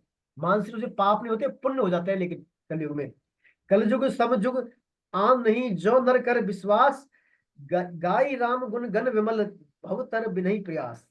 देखिए मानसिक रूप जो है, मानसिक कर्म करने की बड़ी भारी महिमा है मानसिक चिंतन की भगवान की। मानसिक रूप से भगवान का चिंतन कर ले आप, सत्कर्मों का संकल्प कर ले। भगवान ने कहा भी है 9वें अध्याय में कहा, शायद 9वें में 8वें, कि यदि कोई शुभ संकल्प कर ले, बुरा से 9वें में अपनी चित्त चारो भाग भजते मां भाग, साधु लोग मंत्र से, यदि कोई बुरे से बुरा दुराचारी भी एक बार मन से मेरा शुभ कर्मों का संकल्प कर ले, मेरे सम्मुख होने का संकल्प कर ले, तो उसे महात्मा ही मानना चाहिए, उसे महात्मा के समान मानना चाहिए, क्योंकि उसने जो है संकल्प बड़ा ही दुर्लभ किया है उसने, है ना। अपीछे भजते माम अनन्य भाग, अनन्य भाव से मेरा चिंतन करने लग जाए मन से वो, तो भी उसको महात्मा के समान मानना चाहिए। तो ये कलयुग में भगवान ने विशेष सुविधा दी है मनुष्य होने के लिए, कि हम यदि, तू कर्म योनि है अपनी, मनुष्य कर्म योनि है, हम जो मानसिक रूप से कर्म कर ले भगवान के लिए, तो भी भगवान अपनी तरफ फिर बढ़ना, कल्याण करना प्रारंभ कर देते हैं। अब भगवान बताते हैं जिनके जीवन में यदि इन अलग अलग गुणों की प्रधानता होती है, तो उनके मनने पर जो है उनकी फिर और गति के बारे में हमने पहले पढ़ चुके हैं, योनि के बारे में। तो अब उनकी गति कैसे, किस श्लोक में क्या होती है, उसके बारे में भगवान इस श्लोक में बता रहे हैं। अगले श्लोक में 14.18 और पढ़ेंगे। 14.18 श्लोक। अंजू जी है, अंजू जी, अंजू वीरा जी मैडम पढ़ेगी 14.18 श्लोक। शायद महेंद्र अग्रवाल सर। हाँ जी हाँ पढ़ रही है तुम गुरु जी। पढ़े आप गुरु 14.18 जी पढ़े जी। गुरु जी मैं पढ़ूँ कैसे? ऊर्ध्वं गच्छन्ति सत्त्वस्था मध्ये तिष्ठन्ति राजसः जगन्ये गुणवृत्तिस्थः अधो गच्छन्ति तामसः। अर्थ पढ़ना है गुरु जी? हाँ आरती पढ़ते हैं आप बिल्कुल। हाँ। सत्व गुण में स्थित मनुष्य उर्ध्व लोकों में जाते हैं, रजोगुण में स्थित मनुष्य मृत्यु लोक में जन्म लेते हैं और निंदनीय तमोगुण की वृत्ति में स्थित तामस मनुष्य अधोगति में जाते हैं। तो देखिए भगवान ने यहाँ पर स्पष्ट बात बता दी है अलग अलग योनियों के बारे में। सत्वगुण में स्थित जो मनुष्य होते हैं हमेशा वो किस होते हैं, ऊर्ध्व लोकों में, ऊपर वाले लोकों में। उच्च लोक मतलब सत्गुण की बहुलता वाले लोग होते हैं ऊपर। जिन लोकों में सत्गुण अर्थात सुख की बहुलता है, वो सत ऊर्ध्व लोकों में जाते हैं। और रजोगुण वाले मनुष्य है जो मध्यम, जो मृत्यु लोक है, इसमें आते हैं, मनुष्य कर्म संगी योनि में। और निंदनीय कृत्य करने वाले अर्थात तमोगुण की वृत्ति वाले जो लोग हैं, वो जाते हैं अधोगति में, अर्थात निम्न श्रेणी के लोगों में जाते हैं, असत योनि में बोलते हैं उनको। तो यहाँ पर देखिए सतोगुण के बारे में बताया। सतगुण में जो अवस्था है, सतोगुण से तात्पर्य सत्वस्था जो दूसरों को सुख आराम के लिए, जैसे कोई मान लीजिए आजीवन दूसरों के कल्याण करने के लिए भिन्न भिन्न जो है प्रकल्प करता है, जैसे पेड़ लगवाना, पेड़ पौधे, प्याऊ दान आदि करता है, सड़कें गौशाला इत्यादि बनवाते हैं, व्रत करते हैं, दान करते हैं, परोपकार कार्य में लगाते हैं, और भोगों को संयम, भोगों में संयम रखते हैं वो, है ना, मतलब भोगी नहीं होते, वो निर्वाह निर्वाह रूप में लेते हैं भोगों को। और उनमें क्या सतों की प्रधानता वाले व्यक्ति कहलाते हैं वो। तो ऐसे व्यक्ति क्या होते हैं, उच्च गति को जाते हैं, अर्थात उत्तम लोकों में जाते हैं वो, अच्छे सुख वाले लोकों में जाते हैं रजोगुण सत्वगुणी वाले लोग। और जो रजोगुणी व्यक्ति हैं, रजोगुणी व्यक्ति शास्त्र की मर्यादा में रहकर जो आचरण करने वाले हैं, परोपकार करते हैं, लेकिन परोपकार के पीछे मूल में क्या होता है उनका, कामना रहती है, राग रहता है, अटैचमेंट रहता है। तो ये लोग, ऐसे लोग क्या करते हैं, पुण्य कर्म तो बहुत सारे करते हैं, बहुत सारे दान तप ये करते हैं, लेकिन उनके मूल में क्या रहता है, उन कर्मों में आसक्ति, अर्थात उनमें कल कहीं ना कहीं उन कर्मों के पीछे मिलने वाला फल, कामना, कामना को लेकर काम कर्म करते हैं अच्छे अच्छे। तो ऐसे व्यक्ति क्या होते हैं, इन चूंकि इनके मूल में राग होता है, आसक्ति होती है, तो आसक्ति होने से ये ऐसे लोग पुनः मृत्यु लोक में आते हैं, पुनः मृत्यु लोक में अर्थात मनुष्य लोक में जन्म लेते हैं, वापस मनुष्य लोक में आकर, रजोगुणी लोग। और जो तमोगुणी लोग होते हैं, अर्थात जो अपने कर्तव्य का पालन नहीं करते, हमेशा निद्रा में, प्रमाद में, आलस्य में रहते हैं, ऐसे व्यक्ति क्या करते हैं, झूठ कपट चोरी बेईमानी डकैती, मतलब निषिद्ध कर्म करते हैं, वो निंदनीय कर्म करते हैं। तो इनके कारण वो क्या है, इसमें इन कृत्य में अपना समय धन और सब कुछ बर्बाद करते हैं। और ऐसे फिर व्यक्ति क्या है, निम्न योनियों का था अधोगति में जाते हैं ऐसे लोग। और अधोगति जो है इनकी भी क्या है, दो तरह की होती है अधोगति भी। एक तो स्थान विशेष, एक योनि विशेष। स्थान विशेष से तात्पर्य भिन्न भिन्न तरह के नरकों में जाना, जैसे भागवतम में बहुत तरह के नरक बताए, कुंभिपाक नरक, रोरक नरक, कुंभिपाक, ऐसे अलग तरह के बहुत सारे नरक है। तो वो स्थान विशेष हो गए वो। तो अपने स्थान विशेष के अनुसार भिन्न भिन्न अधोगतियां होती है। एक आती है योनि विशेष के अनुसार। तो योनि विशेष में जैसे मान लीजिए पशु पौधे, पशुओं की, पौधे की, पक्षियों की, कीट पतंगों की, भिन्न भिन्न योनिया, सांप की, बिच्छू की, बहुत सारी योनियां मिल जाती है, तो उसको योनि विशेष के आधार पर बताया जाता है। अब इसमें खास बात यह है, स्वामी जी बताते हैं, यदि आपका जो तामस गुण है, यदि आपका तामस गुण थोड़ा ही बढ़ा हुआ है, कम तामस गुण है, तो ऐसा मनुष्य मूढ़ योनि में जाता है, अर्थात पेड़ पौधे, पशु पक्षी, कीट पतंगों में जाता है, कम तामस गुण बढ़ा वाला। और यदि बहुत ज्यादा तामस गुण बढ़ा हुआ है उसमें, है ना, बहुत ज्यादा तामस गुण बढ़ा है, विवेक का बिल्कुल ही काम नहीं कर रहा, विवेक का उपयोग ही नहीं कर रहा, तो ऐसे व्यक्ति फिर क्या है, स्थान विशेष के अनुसार उनको भिन्न भिन्न जो है नरकों में, उनको जो है गतियों में जाते हैं, तामस गुण में। तो ये बात इन तीनों की, नरकों की है। देखिए मूल रूप से क्या होता है, सत्वगुण के बारे में वही आता है, उच्च लोकों में जाते हैं, उच्च योनियों को मिलती है, चाहे देव, जैसे देव योनियां हैं, अच्छे अच्छे स्वर्ग लोक में जो योनियां हैं, है ना, वो सब सत्वगुण वाले को मिलते हैं अंतिम चिंतन के अनुसार। और रजोगुण वाला है व्यक्ति, उसको अपने रजोगुण के अनुसार उसको क्या है, मृत्यु लोक में आना ही पड़ता है, क्योंकि उसके अंदर कर्मों की आसक्ति होती है, भिन्न भिन्न उसके अंदर कामनाएं रहती हैं। तो कामनाओं की पूर्ति के लिए भगवान, चूंकि भगवान सबके सूर्य है, वेल विशर है, सबकी मांगे पूरी करते हैं भगवान, तो उन कामनाओं की पूर्ति के लिए भगवान उसको पुनः मृत्यु लोक में, मनुष्य लोक में भेजते हैं, ताकि वहां के अपने वो जो है कामनाओं की पूर्ति कर सके। और जो महान तामस गुण, जो निंदनीय कर्म करते हैं तामस गुण रहकर, वो क्या है, अपने अपने तामस गुण की तीव्रता के अनुसार वो भिन्न भिन्न मूड योनियों में या मूड गतियों में, मतलब नरकों में जाते हैं। वो नरकों में दो प्रकार से, या तो भिन्न भिन्न नरकों में, और नहीं तो भिन्न भिन्न मूड योनियों में वो जाते हैं अपने तामस गुण की तीव्रता के अनुसार। हो, ये इसमें बात बताई इस श्लोक के अंदर। अब देखिए इसमें एक खास शंका आती है, हम जैसे कई बार सोचते हैं, ऐसे अंत काल में, अंत समय में रजोगुण की को किसी व्यक्ति को तात्कालिक प्रवृत्ति बढ़ जाती है, तो मनुष्य मनुष्य लोक में ही जन्म लेता है, और रजोगुण की प्रधानता वाला मनुष्य मरकर फिर मनुष्य लोक में ही आता है। इन दोनों ही बातों से सिद्ध होता है कि मनुष्य लोक के सभी मनुष्य रजोगुण की प्रधानता वाले हैं। अपन यहाँ पर मनुष्य योनि में जो मनुष्य लोग हैं, मनुष्य लोक में जो भी प्राणी है, मनुष्य सभी के रजोगुण की प्रधानता वाले हैं, क्योंकि पूर्व जन्म में कहीं ना कहीं कामना रह गई होगी। कर्म संगी योनि में थे हम पिछली बार, पिछली बार कामना संबंधी उसमें थे रजोगुण में, तो इसलिए सभी क्या है, देखिए अंत काल में रजोगुण बढ़ता है तो व्यक्ति को कर्म संगी मनुष्य योनि मिलती है, और एक पूरा जीवन भर रजोगुण रहता है तो भी इसको क्या है, कर्म संगी मनुष्य योनि मिलती है। कहने का तात्पर्य रजोगुण, इस मनुष्य लोक में जो भी मनुष्य है सब रजोगुण वाले हैं, सब पूर्व में रजोगुण वाले ही हैं। तो फिर भगवान इसमें आता है, त्रिलोकी में ऐसा कोई शरीर नहीं जिससे तीन गुण नहीं हो, सभी शरीर त्रिगुणात्मक है, क्योंकि भगवान की प्रकृति है, भगवान की प्रकृति, भगवान की माया त्रिगुणात्मक है, इसलिए कोई भी ऐसा शरीर नहीं है जो तीन गुणों से फ्री हो। इसलिए हर योनि में तीनों गुण रहते हैं, लेकिन कोई एक गुण प्रधानता से रहता है और दो गुण गौण रहते हैं। जैसे पशु पक्षी आदि में कई सौम्य स्वभाव के होते हैं, तो कोई क्रूर स्वभाव के होते हैं। जानवरों में भी तीनों गुणों को लेकर वर्गीकरण वर्गीकरण किया गया है। जैसे गाय सात्विक है, लेकिन शेर तामसी है। शेर क्या है, राजसी है, शेर राजसी है, शेर है जंगल का राजा, तो राजसी गुण होता है शेर, और गाय होती है सात्विक, और अजगर होता है, प्रण रहता है वो लेटा हुआ, तामसी, तो अजगर क्या है, तामसी है। देवताओं में भी सात्विक राजस तामस स्वभाव होते हैं। सतोगुण रजोगुण तमोगुण, इन तीनों गुण प्रधानता वालों में भी गुणों की मात्रा को लेकर सूक्ष्म भेद होते हैं, जिससे किसी एक योनि विशेष के प्रत्येक प्राणी का स्वभाव अलग अलग होता है। ऐसे ही मनुष्य योनियों में रजोगुण की प्रधानता होते हुए भी सात्विक और तामस करता होना भी संभव है। देखिए एक व्यक्ति में भिन्न भिन्न समय पर भिन्न भिन्न गुण होते हैं। हम जनरली हम देखते हैं, मान लीजिए हम सुबह उठते हैं, हम प्रातःकाल ब्रह्म मुहूर्त में उठते हैं, फिर दिन में हमारे जो हम कर्म करते हैं, शाम को भी हमारे जो है नित्य कर्म करते हैं, या जो भी हमारे व्यवसाय प्रोफेशन संबंधी कर्म है, जो भी हमारे कर्तव्य कर्म सब करते हैं, तो प्राय व्यक्ति सुबह सत्वगुण में रहता है। प्राय वही व्यक्ति, एक ही व्यक्ति सुबह सत्वगुण में रहता है, और दोपहर आते आते वो जो कर्म करता है अपने, तो वो राजसी गुण में आ जाता है, और शाम होते होते थकावट आ जाती है उसको, थकावट, फिर वो क्या है, निद्रा रहता है, आलस्य में रहता है, तो वही आदमी तामस गुणों को में रहता है शांत में। तो एक व्यक्ति भिन्न भिन्न समयों पर भिन्न भिन्न परिस्थितियों में अलग अलग गुणों को धारण कर सकता है। कोई भी शरीर ऐसा नहीं है जिसमें सिर्फ एक ही गुण हो, अपितु सभी त्रिगुणमयी सृष्टि है भगवान की पूरी। हर प्राणी में, योनि में तीनों ही गुण पाए जाते हैं, कभी एक कम मात्रा में, कभी दो कम मात्रा में, कभी अलग अलग भिन्न भिन्न समय के अनुसार तीनों गुण उसमें रहते हैं। अब देखिए मेन बात, भगवान इसे ध्यान बता रहे हैं, गुण तो है भगवान की माया के तीनों गुण, चाहे सतो हो चाहे रजो तम हो।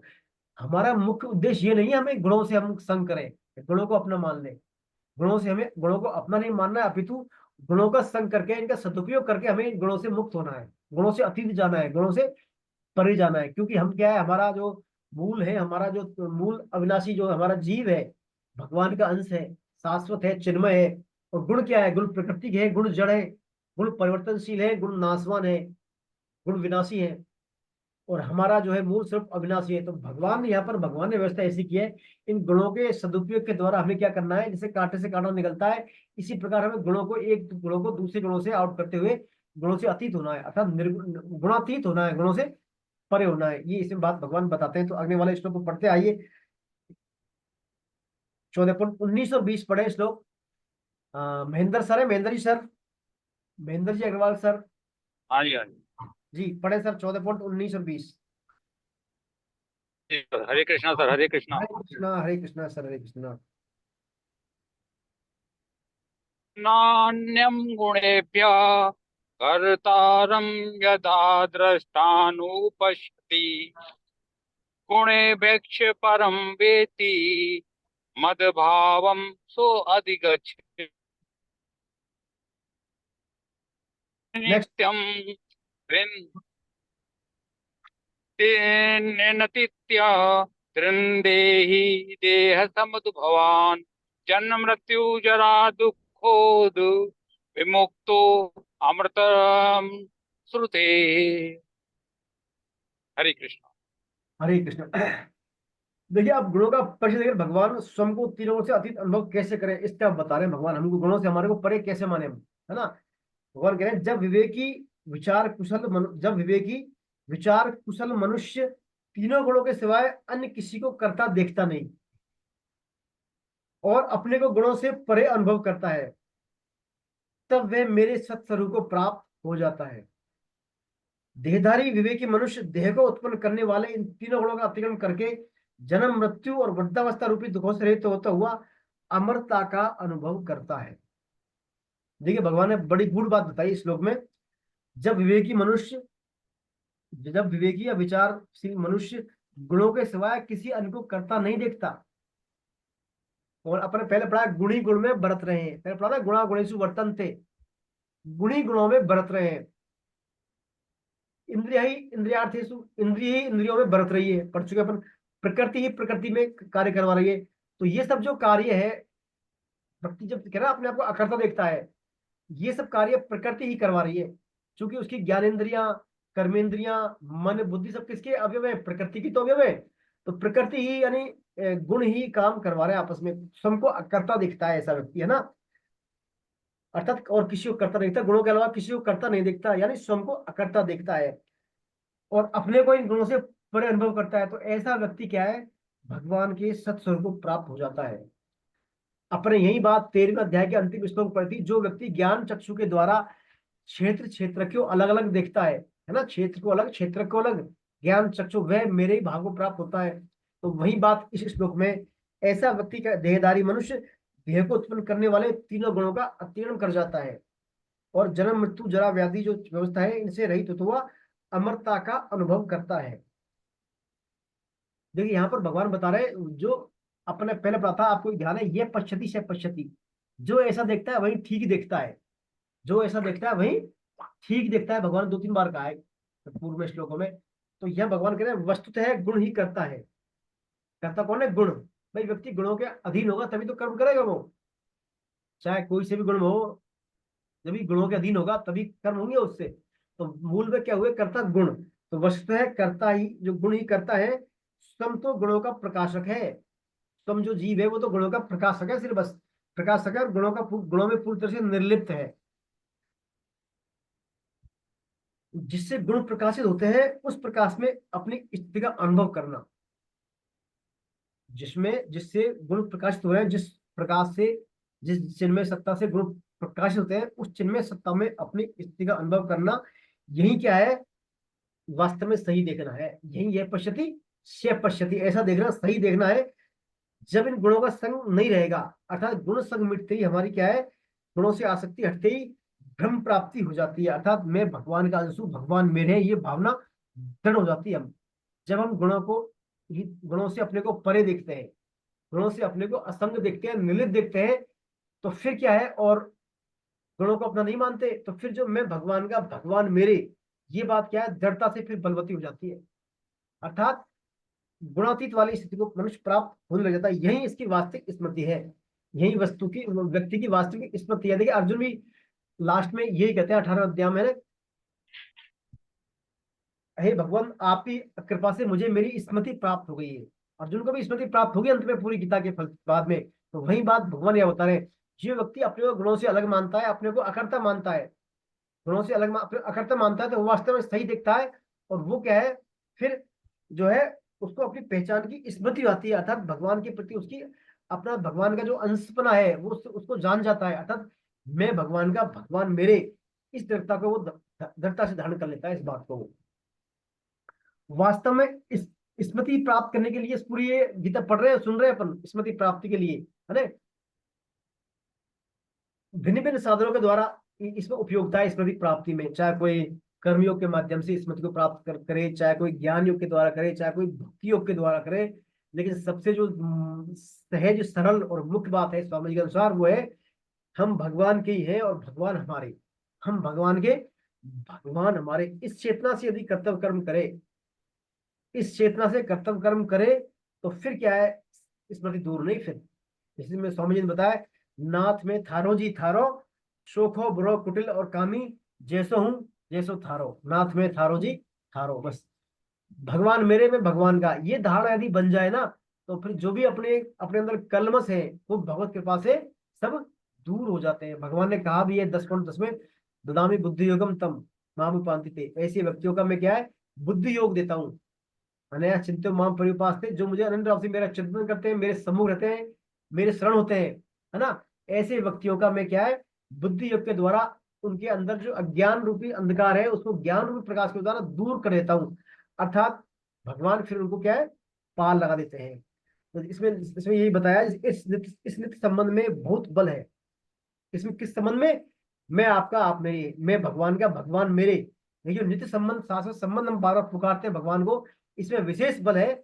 इसे पहचाने, जैसे शरीर का कोई भी अंग, अंगुली, आंख इत्यादि तभी तक मूल्यवान और उपयोगी है जब तक वह शरीर से जुड़ा रहे, जब तक शरीर से जुड़ा रहे।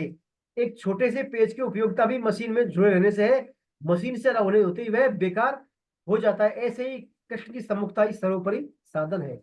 देखिए होता है ना, जैसे आपके पास कोई कहे मेरे पास 1 लाख रुपए है, 2 लाख रुपए है, तो जीरो जीरो बढ़ती जाती है उसमें, और मूल भाव है एक, जैसे ही एक से अलग हुआ सब कुछ जीरो, जैसे ही एक हटा उसमें से सब कुछ जीरो।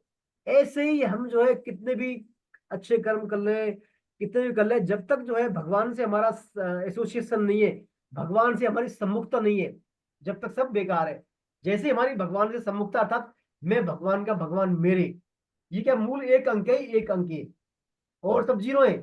मैं भगवान का भगवान मेरे, ये एक अंक जैसे जुड़ गया हमारे कर्मों में, तो सब कुछ फिर क्या है, बढ़ते जाते हैं लगातार, बढ़ते चले जाते हैं। वो जितने भी जीरो लगेंगे उतने कई गुना बढ़ते चलते हैं। बस मूल में मैं भगवान का भगवान मेरे, ये धारणा दृढ़ होनी चाहिए। और ये धारणा दृढ़ कब होगी, कब, जब हमारे क्या है, भगवान के प्रति सम्मुखता रहेगी, भगवान के प्रति हमारी, हमारा उद्देश्य के प्रति हम अवेयर रहेंगे, हमारा उद्देश्य के प्रति जागरूक रहेंगे। हमारा उद्देश्य है बहुत कृपा प्राप्त करना, बहुत प्रेम प्राप्त करना, ये उद्देश्य हमारा अवेयर रहेगा, इसके प्रति दृढ़ता रहेगी, तो हमारा ये भाव रहेगा। और ये भाव रहेगा तो फिर अचानक ही हमारा फिर वही जीरो में एक एक फिर लगता चला जाएगा। यही तो कहने का तात्पर्य, भगवान कृष्ण से सम्मुखता ही सर्वोच्च साधन है। अपन पहले कई बार स्वामी जी ने कहा है, दुनिया में 1.5 तो पुण्य, 1.5 ही पाप है।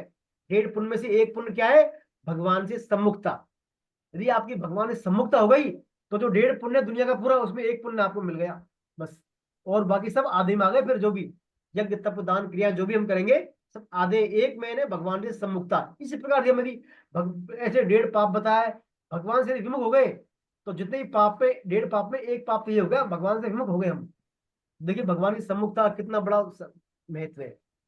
1.5 में से 1, 2/3 से ज्यादा हो गया, है ना। तो मेन बात है, मैं भगवान का मेरे, भगवान मेरे, बस ये बात ध्यान रखें। जो भी काम करें भगवान, देखिए तो भगवान का होना और भगवान का होके रहना, दो बात है। हम कह तो देते हैं सब भाई मैं भगवान का हूँ, भगवान मेरे ऊपर, मन से कह दिया तो ये हम सब भगवान के हो गए। लेकिन भगवान का होना और भगवान का होके रहना बहुत खास अलग अलग चीज है। होना तो जैसे मान लीजिए, जैसे मान लीजिए किसी लड़की की शादी होती है किसी लड़के से, तो लड़के की हो गई या लड़का लड़की हो गया तो ये तो हो गया। और एक होके रहना, वो लड़की आजीवन पति की होके रहे, अर्थात हमेशा पतिव्रता रहे, वो आजीवन हमेशा पतिव्रता रहे, अव्यभिचारी रहे, पति के प्रति वो समर्पण रहे, पति के प्रति पूरी तरह पति के प्रति सरेंडर रहे वो, तो ये हो गया पति के प्रति होके रहना। और होना क्या है, सिर्फ विवाह होना ही होना। तो यहाँ अपने को सिर्फ होना ही नहीं होना, भगवान का होके रहना है। भगवान का होके रहने से तात्पर्य अव्यभिचार, मतलब सिर्फ भगवान के अलावा और किसी का न आश्रय हो, ना रुपयों का, ना पैसा को, ना संसार का, ना किसी भी जड़ पदार्थ का आश्रय हो, सिर्फ और सिर्फ भगवान का आश्रय हो, तो यह भगवान का होके रहना। तो यहाँ पर भगवान का होके रहने वाली बात है। यदि ये बात हो गई तो फिर सब बातें फिर अपने आप अपनी फिट बैठ जाती है। यही बात इस श्लोक के माध्यम से भगवान बता रहे हैं। दूसरा फिर भगवान ने जो अगला श्लोक है इसमें बताया कि देहधारी या विवेकी मनुष्य देह को उत्पन्न करने वाले तीनों जो गुण हैं इनका अतिक्रमण कर जाते हैं ऐसे मनुष्य। ऐसे जो मनुष्य होते हैं कौन से अपने आप को अकर्ता देखते हैं, है ना, मैं कुछ भी नहीं कर रहा, गुणी गुण में बरत रहे हैं, है ना, मैं तो मूल रूप से अकर्ता हूं, मैं भगवान का अंश हूं, भगवान मेरे हैं, लेकिन ये गुणी गुण में बरत रहे हैं। ऐसा जो व्यक्ति होता है वो क्या करता है, जन्म मृत्यु जरा व्याधि की जो अवस्था है चारों इनसे, इनका अतिक्रमण करता हुआ अर्थात इनसे परे जाता हुआ अमरता अर्थात ब्रह्म प्राप्ति में वो कर लेता है वो। ऐसा इसमें श्लोक में बता रहे हैं। तो ये क्या देखिए सब सार है पूरे इसका, सार पाठ का क्या सार है।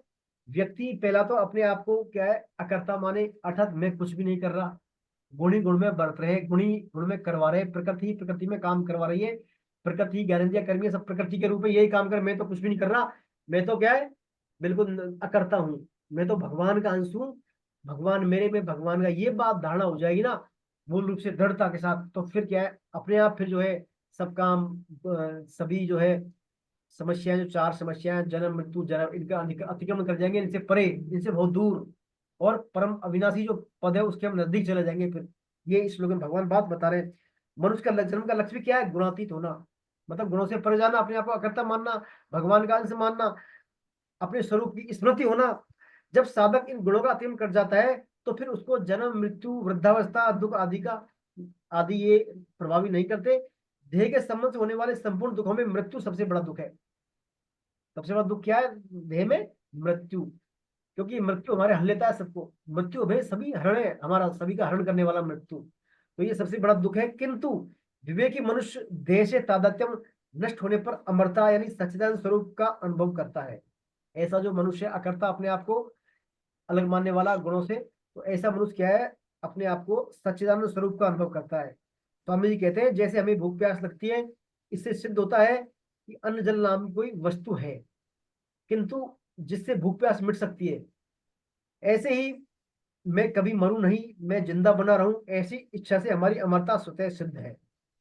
हम सच्चित और आनंद के स्वरूप हैं, सत में बना रहूं, कभी मरूं नहीं। चित यानी ज्ञान जिज्ञासा जिसे हम जानना चाहते हैं, और आनंद यानी आनंद हमारी मूल खोज है। हर वस्तु व्यक्ति क्रिया आदि से हम आनंद ही चाहते हैं। हम क्या चाहते हैं, सबसे आनंद। देखिए हमारा जीवन का मुख्य उद्देश्य आनंद है कि नहीं, आनंद, आनंद है या सुख है, बताए मेरे को आप, बोले हमारा जीवन का उद्देश्य सुख प्राप्त करना है, आनंद प्राप्त करना है, आनंद, आनंद, आनंद प्राप्त करना है। आनंद इसको बोलते ब्लिस, है ना, ब्लिस, प्लीजर इसको बोलते हैं, अतीन्द्रिय सुख। इस आनंद का इंद्रियों से कोई लेना देना नहीं है। ये जो आनंद है भगवान के सम्मुख होने का, इसका इंद्रियों से कोई वो नहीं है, अटैचमेंट, इंद्रिय सुख नहीं है ये इंद्रियातीत सुख है, इंद्रियों से अतीत है, परम अक्षय सुख। परम अक्षय सुख, अक्षय मानी कभी नाशवान नहीं होता, ये सुख नाश नहीं होता, इसका कभी घटता नहीं, और प्रतिक्षण वर्तमान बढ़ने वाला सुख है आनंद, भगत प्राप्ति, है ना। तो यहाँ वही आनंद वाली बात है, इसमें हमारा मुख्य उद्देश्य जो आनंद है प्राप्त करना, वही। जैसे देखिए किसी से एक बार सेमिनार में पूछा था, एक बार सेमिनार थी हमारी, तो एक वहां से बड़े आगे थे, मतलब एडवांस थे वो, ये सब बातों को जानते थे, वो गीता कई बार पढ़ चुके थे। तो सबसे पूछा भाई आप किस लिए आए यहाँ पर, तो किसी ने कहा हम जो है सेमिनार अटेंड करने आए हैं, हम जो है 3 दिन यहाँ पर सत्संग सुनने आए हैं, और कोई कहे भाई 3 दिन हम जो है घर वालों से, घर बार दुनिया से अलग रहेंगे, यहाँ अलग, ऐसे ऐसे 3 दिन की सेमिनार में थी। लेकिन एक व्यक्ति बड़े पहुंचे थे, उन्होंने सीधा कह दिया आप किस लिए आए, बोले मैं आनंद लेने आऊँ यहाँ पर। उसने कह दिया मैं आनंद लेने, तो सब लोग हंसने लगे उसकी बातों सुनकर। लेकिन जब पता लगा वास्तव में जो है सच्चे पहुंचे तो यही है, यही समझते हैं आनंद क्या है। तो तब मेरे को बात याद है उनकी इस आनंद का नाम लेकर। तो वास्तव में हमारा मुख्य उद्देश्य आनंद प्राप्त करना, भगवान के साथ जो है घुलना मिलना, भगवान की जो है साथ लीलाओं में सहभागिता करना, भगवान के धाम में रहना करना, ये सब क्या है, आनंद ही तो है। ये सब क्या है, भगवान के साथ आनंद की अनुभूति प्राप्त करना है उद्देश्य। तो इस श्लोक में भगवान यही कह रहे हैं, यदि व्यक्ति अपने आप को कर्मों से गुणों से दूर मान ले। हरे कृष्णा प्रभु जी, हरे कृष्णा। जी प्रभु जी, महेंद्र जी बोले। नहीं सर, यही आनंद, आनंद वाला जो शब्द आप कह रहे हैं, वो आनंद का जो अनुभूति है, जी जी वो जब प्रभु की कृपा होती है, हमारे गोविंद की कृपा होती है, और आप गीता में रमण करते हैं, तो फिर आनंदो अहम की श्रेणी में आ जाते हैं। जी फिर जी आप अपने में ही आनंद, मतलब दूसरे जगह आनंद नहीं खोजना है, स्वयं के आनंद में आनंद की अनुभूति करनी। जी जी, ये बात मैं कहना चाह रहा वही आनंद की बात कर रही, बिल्कुल सही, आपने सही पकड़ा है, हूँ वही जी। आनंद है। भगवान का देखिए, भगवान का एक नाम है आनंदा बुद्धिवर्धनम प्रतिपदम पूर्णम स्वाद सनपनम। भगवान का कीर्तन है, चैतन्य महाप्रभु का जो शिक्षाष्टक है, उसके पहले श्लोक में आता है आनंदम वति वर्धनम। ये भगवान का जो है, भगवान से जुड़ाव है, भगवान का संग है, भगवान के नाम का, रूप का, ये प्रतिक्षण आनंद बढ़ाने वाला है। आनंदम वति वर्धनम प्रतिपल। तो ये आनंद की, सब आनंद, अपन सब आनंद की खोज में है वस्तु है। आज देखिए व्यक्ति जो है तनाव में, टेंशन में है ना, तनाव में, अनिद्रा में, और बड़े बड़े जो है डिप्रेशन में। दुखी क्यों है? दुखी है, आनंद में नहीं है वो व्यक्ति, आनंद में नहीं है। आनंद में नहीं है तभी तो वो जो है तनाव के कारण कभी सुसाइड करता है, कभी जो है बिल्कुल कई काम कर ऐसे कर बैठता है, और निश्चित काम वो तनाव के कारण। और यदि व्यक्ति आनंदमय होगा तो फिर खुश रहेगा वो। कहते हैं ना, chant Hare Krishna and be happy. भगवान कहते हैं, प्रभुपाद जी कहते हैं, chant Hare Krishna and be happy. आप हरे कृष्ण का जप कीजिए, भगवान के संग में रहिए और खुश रहिए। तो उसी खुशी की अनुभूति के लिए अपन ये सब करते हैं, स्वाध्याय वगैरह, गीता पठन पाठन, ताकि हम कहीं कहीं उस छोटा मोटा अंश प्राप्त कर ले उस आनंद का। कहीं ना कहीं जो मीराबाई को प्राप्त हुआ था आनंद, है ना, जो महाप्रभु को आनंद प्राप्त हुआ था, छठ गोस्वामी को जो आनंद प्राप्त हुआ था, कहीं ना कहीं हमें उसका एक अंश मिल जाए।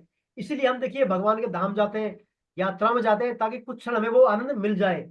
मूल हमारा उद्देश्य यही आनंद की प्राप्ति है। तो यही बात जो है इस श्लोक में आई है। चलिए अपन आगे चलते हैं। गुणातीत पुरुष दुखों से मुक्त होकर अमरता को प्राप्त कर लेता है, ऐसा सुनकर अर्जुन के मन में गुणातीत मनुष्यों के लक्षणों के जानने की जिज्ञासा होती है। फिर भगवान के गुणातीत मनुष्य अमरता को प्राप्त हो जाता है। अर्जुन सोचता है भैया गुणातीत मनुष्य कौन होते हैं, इनमें क्या क्या लक्षण होते हैं, कैसे व्यवहार करते हैं वो। ऐसी जिज्ञासा अर्जुन के अंदर आती है। तो उनको जिज्ञासा आने के बाद फिर अर्जुन भगवान से पूछते हैं। इस श्लोक में 21 14.21 श्लोक में भगवान से अर्जुन पूछते हैं, भाई बोले कौन पढ़ेंगे श्लोक? मैं पढ़ूंगी। रुकिए रुकिए, नरेंद्र पांडे जी, नरेंद्र पांडे जी हैं, नरेंद्र पांडे जी, हाँ नरेंद्र। जी सर, हरे कृष्णा हाँ सर। हाँ जी, हाँ जी सर। सर, बड़े सर 21वां श्लोक पढ़े पांडे जी आप। कैलरिंग कैलरिंगैसिस् त्रीन् गुणानेतान् अतीतो भवति प्रभो किमाचारा कथं चैतेषान् त्रीन् गुणान् तिवर्तते। सर जी आप पढ़ के सुनाइए इसको सही सही हाँ, तरीका। कमी चलिए है कुछ ना कुछ इसमें। मैं पढ़ लेता हूँ। देखिए अर्जुन वाच, हाँ जी। अर्जुन कैलिंगैस्तीन गुणानेता नतीतो भवति प्रभो किमाचार कथम चैतांस तीन गुणानति वर्तते। अर्जुन बोल रहे हैं, अर्जुन बोले हे प्रभु, इन तीनों गुणों से अतीत हुआ मनुष्य किन लक्षणों से युक्त होता है? गुणातीत मनुष्य के क्या लक्षण होते हैं, उसके आचरण कैसे होते हैं, और इन तीनों गुणों का अतिक्रमण कैसे किया जा सकता है? तीन बातें पूछ रहे हैं अर्जुन। क्या? एक तो जो है ये क्या लक्षण होते हैं गुणातीत मनुष्य में, लक्षण क्या होते हैं, उनका व्यवहार यानी आचरण कैसा होता है, और इनसे जो है हम गुणों से गुणातीत कैसे हो सकते हैं, अर्थात गुणों का अतिक्रमण कैसे किया जा सकता है। ये बात जो है अर्जुन से, अर्जुन जो है भगवान से पूछ रहे हैं। अब फिर आगे भगवान जवाब देते हैं। श्री भगवान वाच, कौन पढ़ेंगे श्लोक? मैं सर पढ़ूं मैं भैया? ऋतु तोमर सर। और किसी का नंबर, सभी का नंबर आ गया? और नहीं सर ऋतु तोमर है रिया भी। ऋतु जी बोले, ऋतु जी संतोष जी है अभी नंबर, इनका आने के बाद फिर आप हाँ कर लेंगे इंदिरा जी। ऋतु जी पढ़े नम, 22 नमस्कार। 23। हाँ नमस्ते, जी हरे कृष्णा ऋतु जी पढ़े आप। हरे कृष्ण। प्रकाशम च परवर्तिम च मोहमेव च पांडवा न द्वेष्टि संपर्वर्तातनि न निर्वत्तानि कांगणति उदासीनवदासीनो गुणैर्यो न विचाल्यते गुणा वर्तन्ते इत्येव यो अवस्थिष्ठति ने अगदते। चलिए बहुत बढ़िया, आप प्रैक्टिस और करें ऋतु जी ना, बार बार पढ़ेंगे ना घर, तो आपको अच्छा ठीक पढ़ने में आ जाएगा। इससे भी अच्छा काफी इंप्रूवमेंट है पहले से ना, अच्छा है। ठीक है जी चलिए थैंक यू।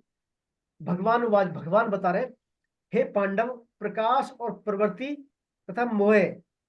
अब देखिए भगवान क्या पहले क्या बता रहे हैं, किन लक्षणों से युक्त होता है। अर्जुन पूछा ना, गुणातीत मनुष्य किस लक्षणों से युक्त होता है, लक्षण बता रहे हैं भगवान।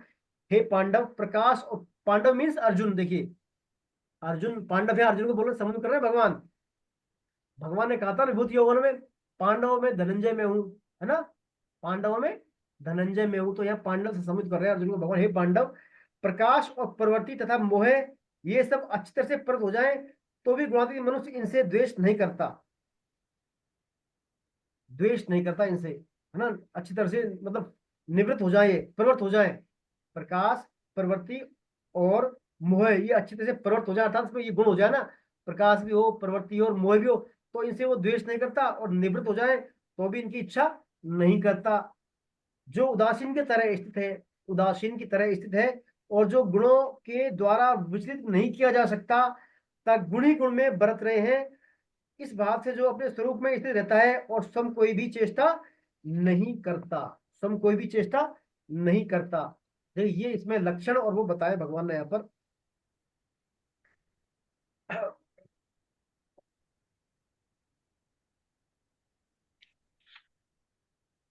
प्रकाशम चय, देखिए प्रकाशम चय से तात्पर्य बताया यहाँ पर, इंद्रियों और अंतःकरण की स्वच्छता निर्मलता का नाम प्रकाश है। प्रकाश किसको बोलते हैं? इंद्रियों और अंतःकरण की स्वच्छता और निर्मलता का नाम प्रकाश है। तात्पर्य कि जिसमें इंद्रियों के द्वारा शब्द आदि 5 विषयों का स्पष्ट ज्ञान होता हो, मन से मनन होता हो और बुद्धि से निर्णय होता हो, उसका नाम प्रकाश है। देखिए प्रकाश के बारे में कितना बचा है यहाँ पर, जिनसे जो है इंद्रियां और अंतःकरण की स्वच्छता और निर्मलता हो, इंद्रियां हमारी और अंतःकरण निर्मल और स्वच्छ हो, वही प्रकाश है। जिनसे कि स्पष्ट ज्ञान हो, विषयों का हमें ज्ञान हो, मन से जैसे मनन हो रहा हो और बुद्धि से निर्णय हो रहा हो, तो ये प्रकाश में, अर्थात ये प्रकाशक वाली स्थिति हो गई। भगवान ने देखिए पहले शत्रुघ्न की 2 वृत्तियां बताई थी आपको ध्यान से, शुरू में प्रकाश और निर्मलता, है ना, निर्मलता और प्रकाश और ज्ञान। तो यहाँ पर केवल प्रकाश वृत्ति का नाम लिया है भगवान ने। तात्पर्य यह है इसमें प्रकाश वृत्ति प्रमुख है, प्रकाश वृत्ति होगी तो ज्ञान स्वतः ही आ जाएगा। तो मूल क्या है? प्रकाश। जब तक इंद्रियां और अंतःकरण में प्रकाश नहीं आता तब तक स्वच्छता निर्मलता नहीं आती। जब तक विवेक जागृत नहीं होता, प्रकाश के आने पर भी ज्ञान जागृत होता है। अतः यहाँ ज्ञान वृत्ति को प्रकाश के ही अंतर्गत ले लेना चाहिए, ठीक है ना। ज्ञान और प्रकाश एक ही वृत्ति है, पहले प्रकाश फिर ज्ञान। प्रकाश है तो ज्ञान है, और प्रकाश नहीं तो ज्ञान भी नहीं। तो प्रकाश माने प्रकाश और प्रवृत्ति तथा मोह, ये सब अच्छे से प्रकट हो जाए तो गुणातीत व्यक्ति इनसे द्वेष नहीं करता। अब प्रवृत्ति के बारे में बताया। प्रकाश प्रवृत्ति मीन्स जब तक गुणों का संबंध रहता है, जब तक गुणों का संबंध रहता है तब तक रजोगुण की और जो है लोभ की प्रवृत्ति, राग पूर्वक कर्मों का आरंभ, अशांति और स्पृहा बनी रहती है। कर्मों का स्पृहा, राग और ये बना रहते हैं, जब तक ये वृत्तियां पैदा होती रहती है। परंतु जब मनुष्य गुणातीत हो जाएगा, अर्थात गुणों से परे हो जाएगा, तो ये प्रवृत्तियां होंगी नहीं, ना आसक्ति होगी ना ये प्रवृत्तियां होंगी। तो इसमें क्या दोषी प्रवृत्ति नहीं है, अपितु गुणातीत मनुष्य के द्वारा ये देखिए जो स्पृहा, प्रवृत्ति, ये क्रियाएं तो गुणातीत मनुष्य भी करते हैं, लेकिन गुणातीत मनुष्य इनमें क्या आसक्ति नहीं करते, और रजोगुणी वाले मनुष्य में आसक्ति कर लेते हैं। तो प्रवृत्तियों को दोष नहीं है, अपितु उनके प्रति भाव का दोष है ना। तो रजोगुण में भी क्या है, मूल रूप से 2 चीज होती है, देखो, रूप और क्रिया, राग और क्रिया। रजोगुण में एक होता है राग और एक क्रिया।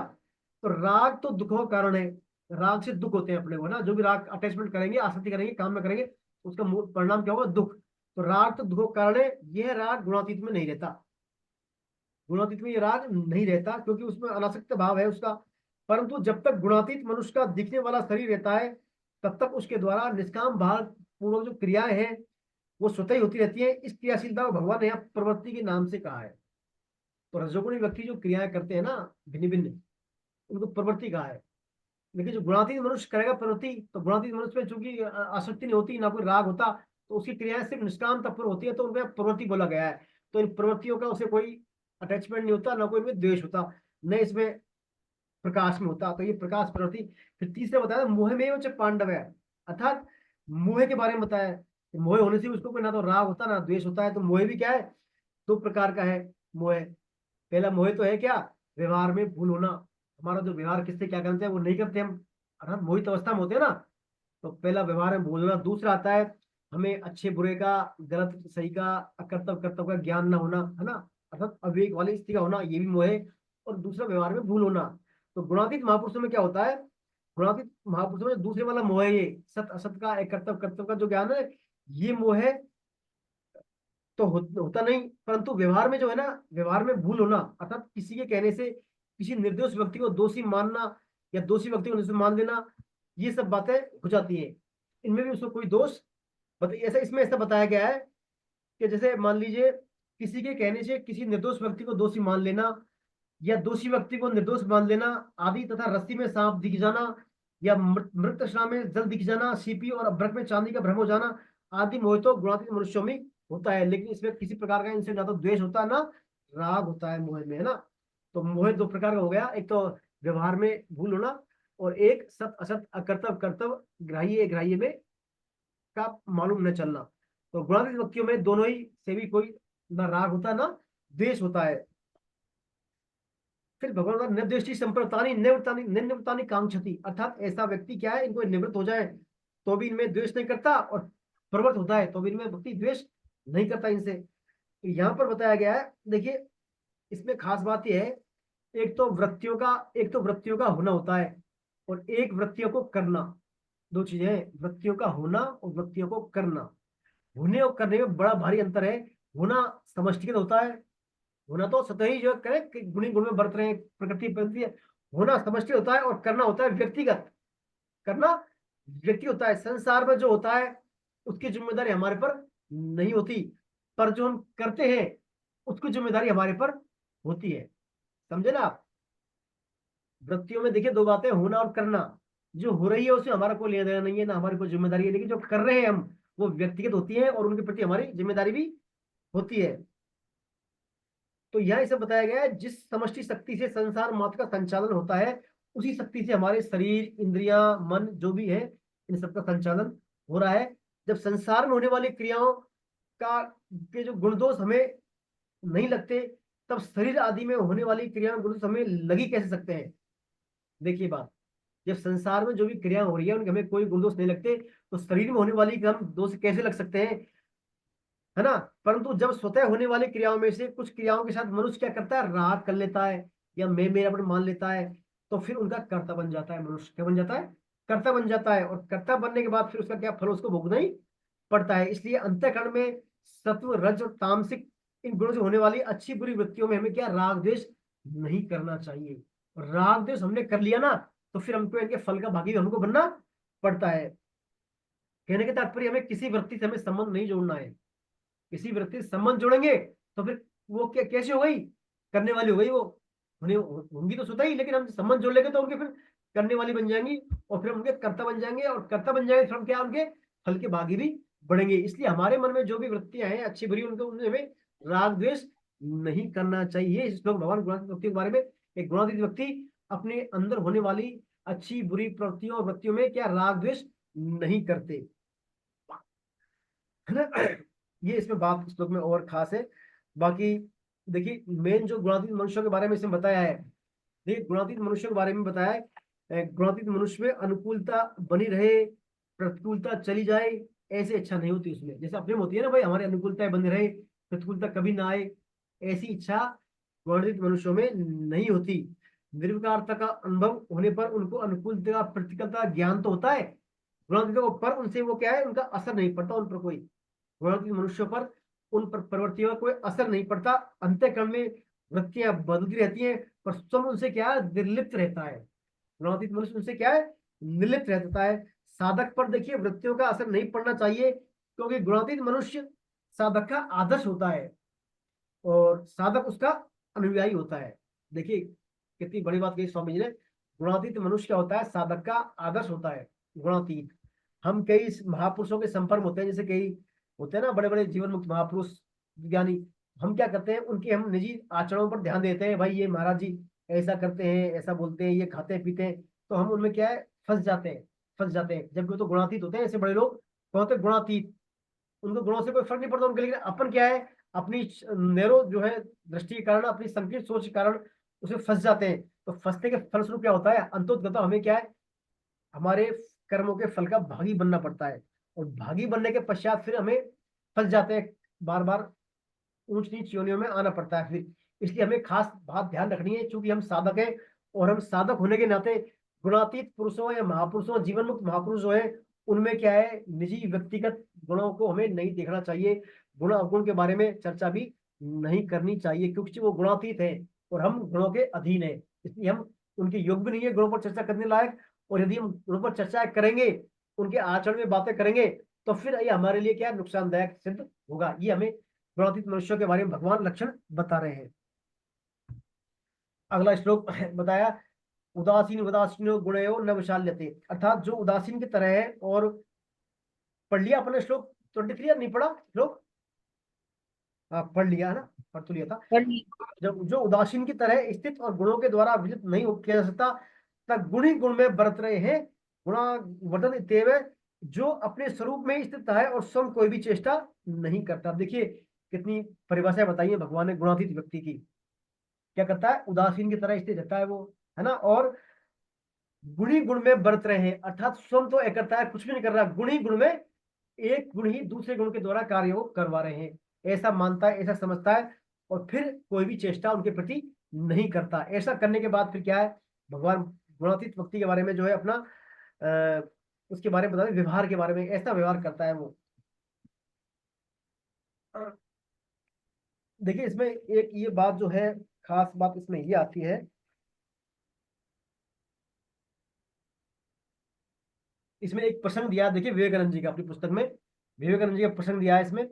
एक बार विवेकानंद जी विदेश में ट्रेन से कहीं जा रहे थे, उनके सामने दो पादरी बैठे थे। तो उनकी वेशभूषा को देखकर पादरी जो है विवेकानंद जी की वेशभूषा को देखकर उनकी आलोचना करने लगे। तो विवेकानंद जी शांत चित्त बैठे रहे। कुछ देर बाद पादरी सनातन धर्म के बारे में अनाप शनाप बातें करने लगे। तो विवेकानंद जी एकदम क्रोधित हो गए और एकदम वो अंग्रेजी में बोले, एक शब्द भी मुंह से निकाला तो दोनों को गाड़ी से उठाकर बाहर फेंक दूंगा। वो क्या एक्साइट हो गए विवेकानंद जी, तो वो एकदम फिर चुप हुए उसके बाद। तो स्वामी जी एकाएक हंसने लगे बाद में, मानो गुस्सा कर। देखिए ये गुणातीत व्यक्ति है, ये यहाँ पर गुणातीत व्यक्ति के बारे में दिया है। व्यक्ति गुणों में इन्वॉल्व नहीं हो रहा वो, ठीक है, प्रवृत्ति निवृत्ति उसकी आई तो उसने एक्शन लिया, फिर चुप, फिर बाकी वही पुनः पुनः अपनी सौम्य अवस्था में आ गए वो बाद में। तो यहाँ पर ऐसे ही गुणातीत व्यक्ति होते हैं, उनमें प्रवृत्तियां और वृत्तियां आती जाती रहती हैं, इनमें ना तो राग करते ना द्वेष करते, है ना। ये इसमें उदाहरण दिया है इसका विवेकानंद जी का। बाकी जो अगला श्लोक उदासीन वाला इसमें बताया है, इसमें देखिए,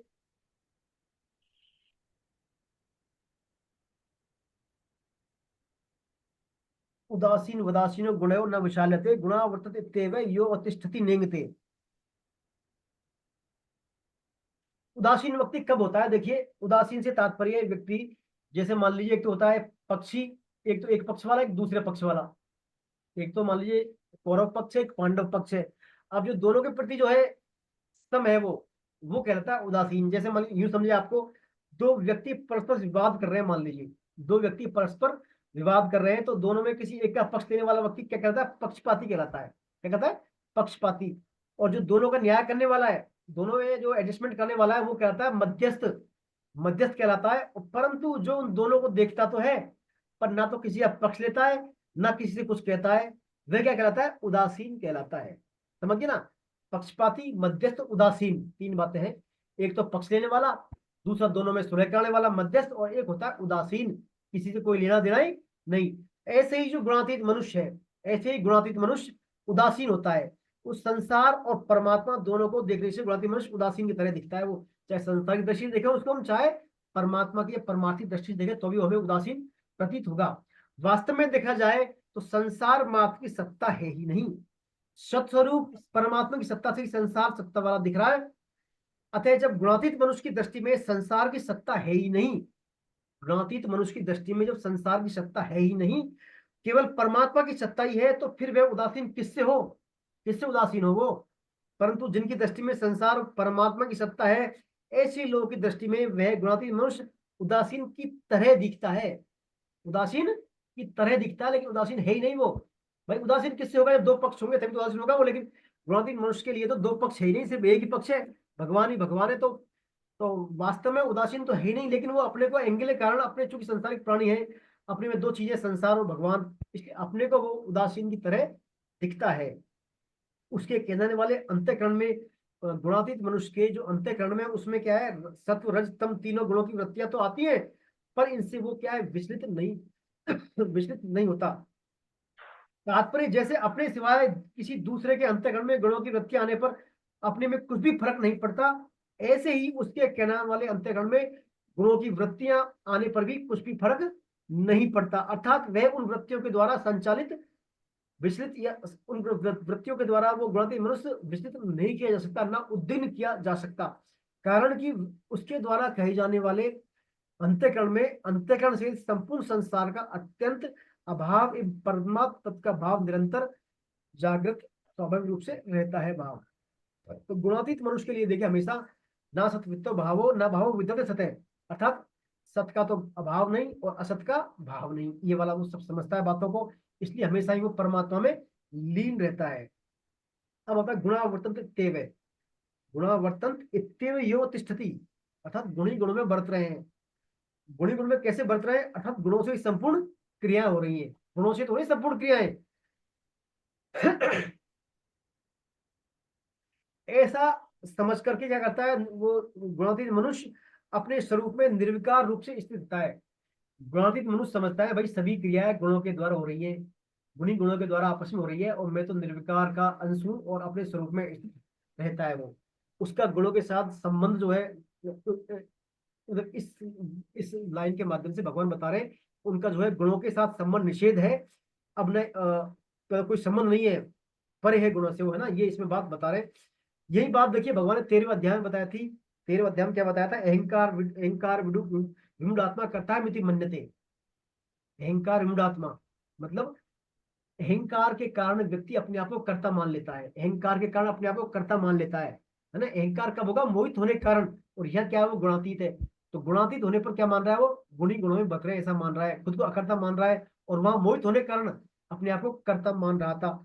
ठीक है, फिर भगवान ने इसमें 3रे अध्याय में आया था गुणा गणेश वर्तनते, गुणी गुणों में बक रहे हैं ऐसा मानने वाला कौन होते हैं, बुद्धिमान होते हैं। वो बात यहाँ पर दूसरे अर्थ में दूसरे एंगल से दी गई है। तीसरी बार एक बार आई थी, इसमें आएगी 4थे अध्याय में, नैव किंचित करो मीति आया था ना, 5वें अध्याय में आया था। ऐसा व्यक्ति ना तो करता है ना करवाता है, मतलब बिल्कुल न्यूट्रल रहता है वो। तो वही बात यहाँ पर गुणातीत के रूप में है। ऐसा व्यक्ति अपने आप को गुणों से असंग मानता है, गुणों से निर्लिप्त मांगता है, जो भी क्रिया होती है उनमें क्या मानता है, गुणी गुण में बरत रहे हैं, मैं स्वयं तो अकर्ता हूं ऐसा मानता है वो। तो वही बात जो अहंकार गुणात्मक कर्ता है मिति मन्यते थी 13वें अध्याय में, और कर्ता है मिति मन्यते वाली बातें सही बातें दूसरे एंगल से यहाँ पर कही गई है कि ऐसा व्यक्ति स्वयं को अकर्ता मानता है, और वो ऐसा जो मानना ही अपने आप में ठीक मानना है, ये बात भगवान इस श्लोक में बता रहे हैं। अब अगले वाले श्लोक में भगवान ने जो है देखिए उसके लक्षण बता दिए, है ना, लक्षण क्या है कैसा भाव है उसके। अब भगवान बताएंगे कि गुणातीत मनुष्य के आचरण कैसा होता है। आचरण के बारे में भगवान ने नहीं बताया था, और आने वाले 2 श्लोकों में 24 और 25 नंबर श्लोक भगवान आचरण के बारे में बता रहे हैं, गुणातीत मनुष्यों के आचरण कैसे होते हैं। मैं पढ़ रही हूँ शास्त्र। संतोष जी पढ़ेंगी, चलिए श्लोक नंबर 24 और 25 पढ़ेंगी संतोष जी। सम दुःख सुख स्वस्थ समलोष्टाश्म काञ्चनः तुल्य प्रिया प्रियो धीरस्य तुल्य निन्दात्मस्तुति मानापमानयोस्तुल्य तुल्यो मित्रारिपक्षयो सर्वारंभ परित्यागी गुणातीत स उच्यते। आप देखिए भगवान ने आचरण के बारे में खुलासा कर दिया यहाँ पर कि वो आचरण कैसा करते हैं।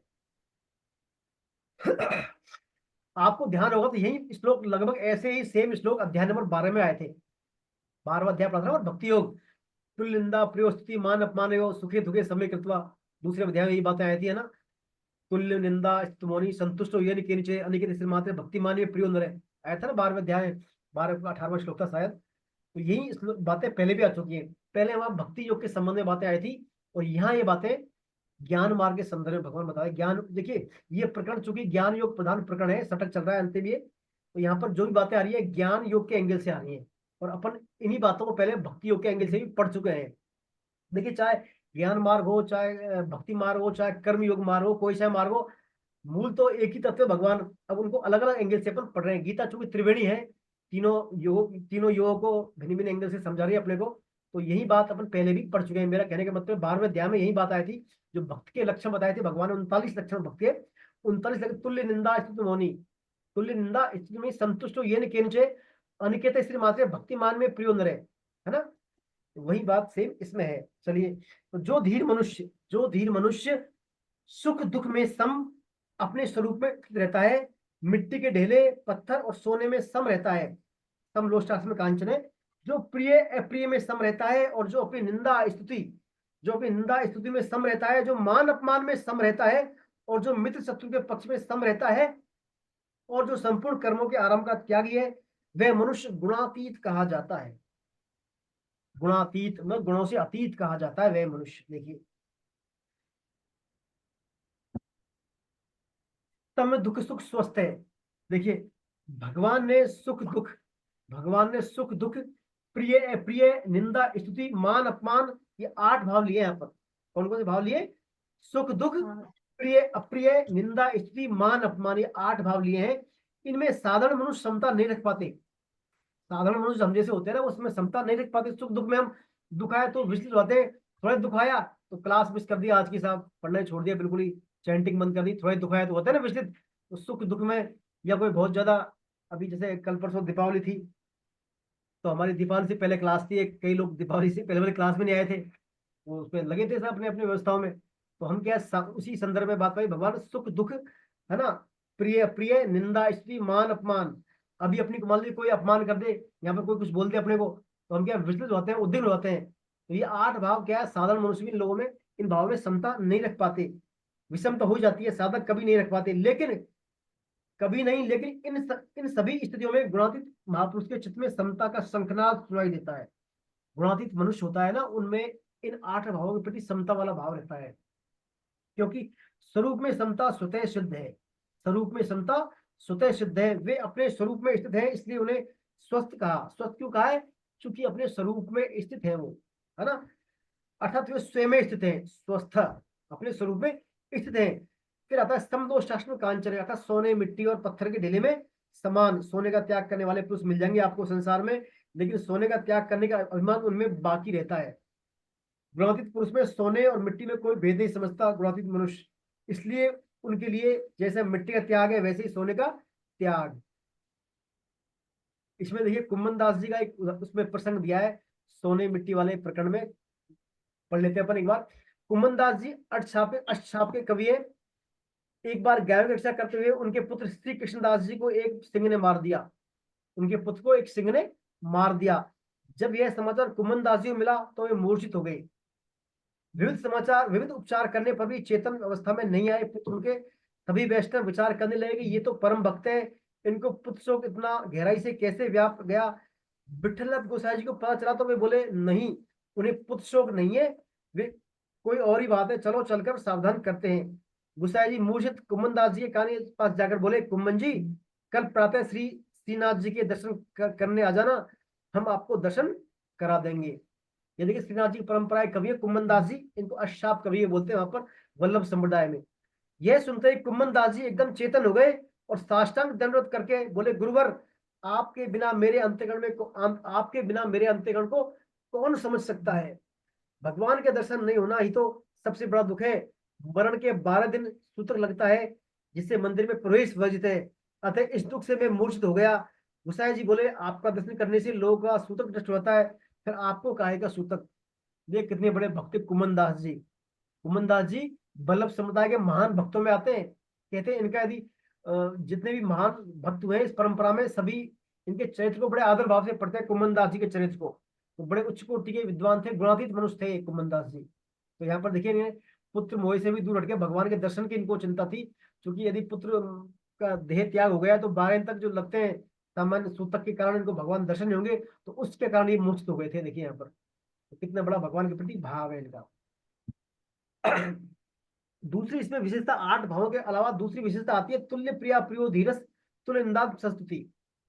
क्रियामान कर्मों की सिद्धि असिद्धि में अर्थात फल प्राप्ति अप्राप्ति में वे सम रहते हैं। क्रियमाण कर्म से तात्पर्य क्या है?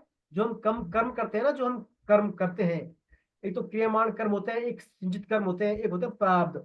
वर्तमान में जो हम कर्म करते हैं उनके वर्तमान में फल मिलते हैं हमको। जो हम जैसे आपने मान लीजिए कोई स्पाइसी खाना खा लिया, आपको क्या उससे पेट में जलन हो गया, एसिड हो गया, तो उसका तुरंत फल मिला ना। ये आपको जीभ से पानी लार गिरना, आंखों से आंसू आना स्पाइस खाने के बाद, तो वो उसका क्रियमाण कर्म का फल हो गया वो। तो यहाँ बताया क्रियमाण कर्मों की सिद्धि असिद्धि में अर्थात फल प्राप्ति अप्राप्ति में वे सम रहते हैं ऐसे गुणातीत मनुष्य। नित्य अनित्य सार असार आदि के तत्व को जानकर स्वतः सिद्ध स्वरूप में स्थित होने से गुणातीत पुरुष धैर्यवान या धीर कहलाता है, धैर्यवान या धीर कहलाता है। निंदा स्तुति दोनों में है, सब तो एक ही है, लेकिन शरीर के साथ गहरे तादात्म्य के कारण हम निंदा स्तुति में सम नहीं रह पाते। लेकिन गुणातीत मनुष्य, गुणातीत पुरुष का शरीर नाम के साथ कोई संबंध नहीं रखता, इसलिए वो क्या है, सम रहता है। इसमें निंदा से पाप कटते हैं और प्रशंसा से पुण्य नष्ट होते हैं। देखिए बड़ी गहरी बात है, हमारी कोई निंदा करता है तो उससे हमारे पाप कटते हैं, और कोई हमारी प्रशंसा करता है तो उससे हमारे पुण्य कटते हैं। ऐसा सोचकर साधक समता में बना रह सकता है। कबीर जी कहते हैं निंदक का तो अपनी माता से भी अधिक आभारी होना चाहिए। निंदक का तो हमें हमें हमारी निंदा करने वाले का तो हमें हमारी माता से भी ज्यादा अधिक आभारी होना चाहिए, क्योंकि माता तो अपने हाथों से हमारा मल साफ करती है बस सिर्फ, जबकि निंदक तो हमारे पाप मल को अपने जिह्वा से साफ करता है। माता मल अपने हाथ से साफ करती है बच्चे का, लेकिन जो निंदक है अपनी जिह्वा द्वारा बोल बोल के हमारी निंदा कर करके हमारे पापों को नष्ट करता है। तो कबीरदास जी ने निंदक को माता से भी ऊंचा दर्जा दिया है। ऐसा भला कौन परोपकारी हो सकता है, निंदक नीरे राखिए आंगन कुटी छवाए, बिन पानी साबुन बिना निर्मल करे सुभाए। कबीर जी का दुआ है। तो निंदक को क्या है, बड़ा ही ऊंचा दर्जा दिया कबीर जी ने। तो निंदक जो होता है, निंदा करने से हमारे पाप नष्ट होते हैं। निंदा कोई हमारी निंदा कर रहा है तो हमारे पाप खत्म हो रहे हैं, मान लीजिए आप, और कोई हमारी प्रशंसा कर रहा है तो हमारे पुण्य नष्ट हो रहे हैं, है ना। तो निंदक का बड़े महत्वपूर्ण रोल है हमारे जीवन में, यदि कोई निंदा कर रहा हो तो।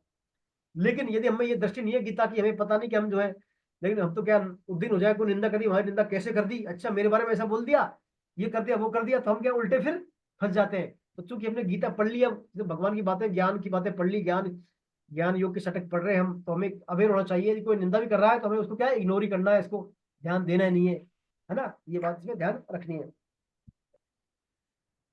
तो इसमें देखिए निंदा के बारे में बताया, एक प्रसंग और आता है इसमें, अपने ले लेते हैं अपन अभी, मुगल काल का है। एक बार बादशाह शाहजहां ने अपने महल में एक चित्रपट देखा, जिसमें उसके दादा अकबर एक हिंदू फकीर के आगे जमीन पर साष्टांग दंडवत की मुद्रा में पड़े हुए थे। अकबर, है ना, उसे बड़ा आश्चर्य हुआ कि मेरे दादा इतने बड़े सम्राट और एक फकीर के सामने इस मुद्रा में, आखिर ये फकीर कौन है। तो बताया कि वृंदावन के जो है ऋषिक नरेश श्री स्वामी हरिदास जी महाराज है, जो तटीय स्थान पर विराजते हैं। अभी वहां पर श्री मोहिनी देव शरण देव जी विराजते हैं, वर्तमान में मोहिनी शरण देव जी विराजते हैं। शाही लवाजमा लेकर बादशाह तटीय स्थान वृंदावन पहुंचा, दर्शन किए, सत्संग हुआ, फिर थोड़ी अकड़ से बोला, मेरे लायक कोई से हो तो बताइए। किससे बोला वो, मोहिनी शरण देवी से बोला, मेरे लायक कोई से हो तो बताइए। राजशाही अंदाज में बोला उसने, शाहजहां ने। तो फिर मोहिनी शरण देवी बोले, अभी अब कभी यहाँ मत आना, बस यही सेवा है। क्या बोला मैं, अब दोबारा कभी यहाँ मत आना, बस यही सेवा है आपकी। तो शाहजहां की अगर ढीली हो गई, झुककर बोला, मैं तो श्रद्धा से आया हूँ, तो फिर ऐसा क्यों कह रहे हैं आप। श्री मोहिनी शरण देव जी बोले, फकीरी का रंग और बादशाह का रंग दोनों में, दोनों ही जोरदार है। फकीरी का रंग और बादशाह का रंग दोनों ही जोरदार है, लेकिन तुम्हें ये फकीरी का रंग चढ़ गया तो मुश्किल हो जाएगी। फकीरी का रंग तुम्हें चढ़ गया तो मुश्किल हो जाएगी। कहने के तात्पर्य देखिए इसमें क्या है, जो फकीर थे ये स्वामी जो है मोहिनी शरण देव जी, ये राजा की उससे प्रभावित नहीं हुए। राजा द्वारा इनकी ये चाहता तो राजा को अच्छा बोल के राजा से काफी धन भी ले सकते थे और कई सुख सुविधाएं, लेकिन इन्होंने क्या, फकीर थे वास्तव में, इनको कोई मान अपमान स्तुति निंदा सब में समान थे, तो इन्होंने क्या, इसको दूर ही कर दिया। भाई आप जो है दूर है ना, या दोबारा कभी मत आना। तो ये समता में थे, यहाँ पर समता पर फोकस लगाया, इनका गुण होता समता, वो इसमें सम थे स्वामी जी। तो समता की बात है, ऐसा ऐसे होते हैं गुणातीत मनुष्यों के आचरण, है ना।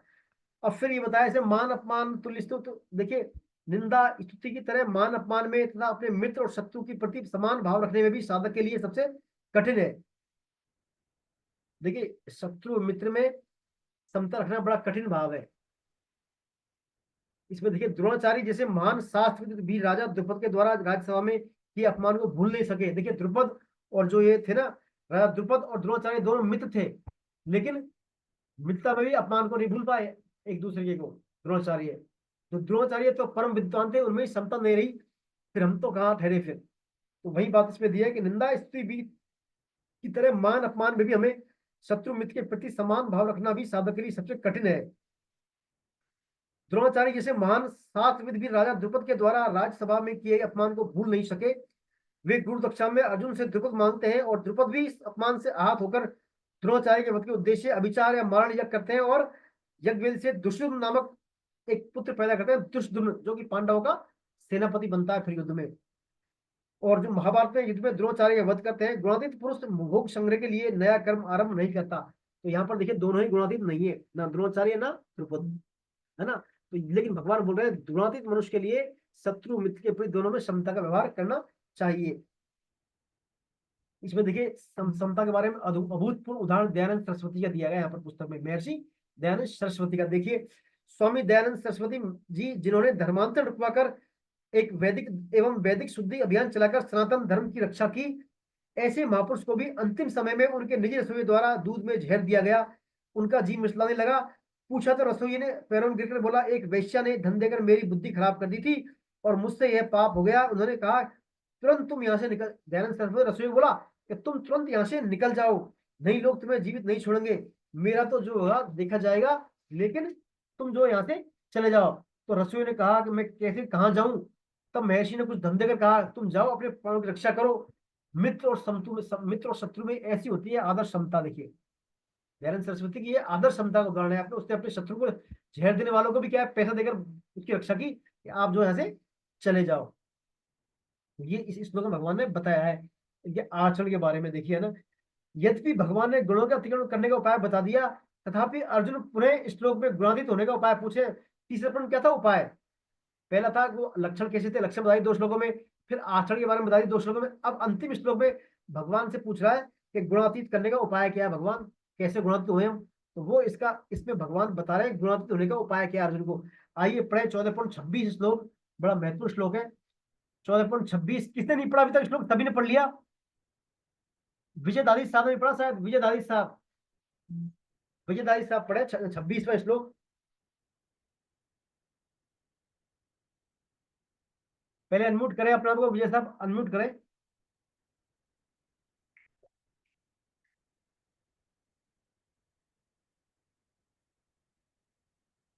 अनम्यूट करें पहले, विजय जी अनम्यूट करें अपने आप को, पहले अनम्यूट करें।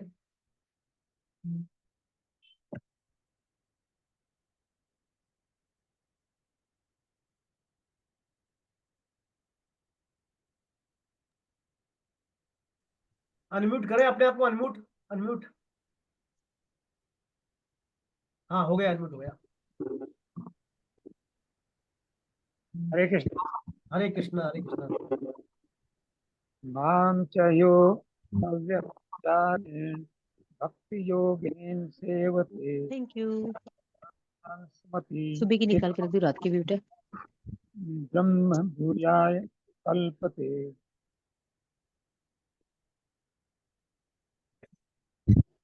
और जो मनुष्य अव्यभिचारी भक्ति योग के द्वारा इन गुणों का अतिक्रमण करके ब्रह्म प्राप्ति का हो जाता है। चलिए बहुत बढ़िया। देखिए जो श्लोक है 14.26, ये क्या है, गुणातीत होने के उपाय बता रहा है अर्जुन को। अर्जुन पूछा गुणातीत कैसे हो जाए, तो भगवान कह रहे हैं माम च यो अविचारेण भक्ति योगेन सेवते से गुणान संप्रीत्य तान ब्रह्म भुआय कल्पते। अर्थात जो मनुष्य अव्यभिचारी भक्ति योग के द्वारा मेरा सेवन करता है, वह इन गुणों का अतिक्रमण करके ब्रह्म प्राप्ति का पात्र हो जाता है। अव्यभिचार भक्ति योग, देखिए अव्यभिचार भक्ति योग। अव्यभिचार से तात्पर्य एक से अधिक के आश्रय न होना। भक्ति तो करे वो, लेकिन सिर्फ एक की भक्ति करे, अर्थात भगवान के अलावा और किसी का आश्रय ना ले। वो भगवान के अलावा और किसी का आश्रय ना ले, तो उसको बोलते हैं अव्यभिचार। अपन पढ़ते अखबारों में आजकल व्यभिचार फैल रहा है, समाज में व्यभिचार फैल रहा है, ये तो ये अव्यभिचार अर्थात सिर्फ एक का ही आश्रय, एक की शरण है, तो वो है अव्यभिचार भक्ति योग। तो भगवान कह रहे यहाँ देखिए भक्ति योग से भी भगवान ने अपनी प्राप्ति का ने बताया, ब्रह्म की प्राप्ति बतलाई है।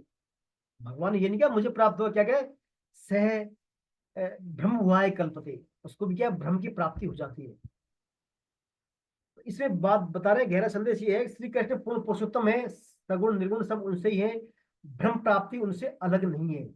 ब्रह्म के आधार आश्रय भी तो वही है।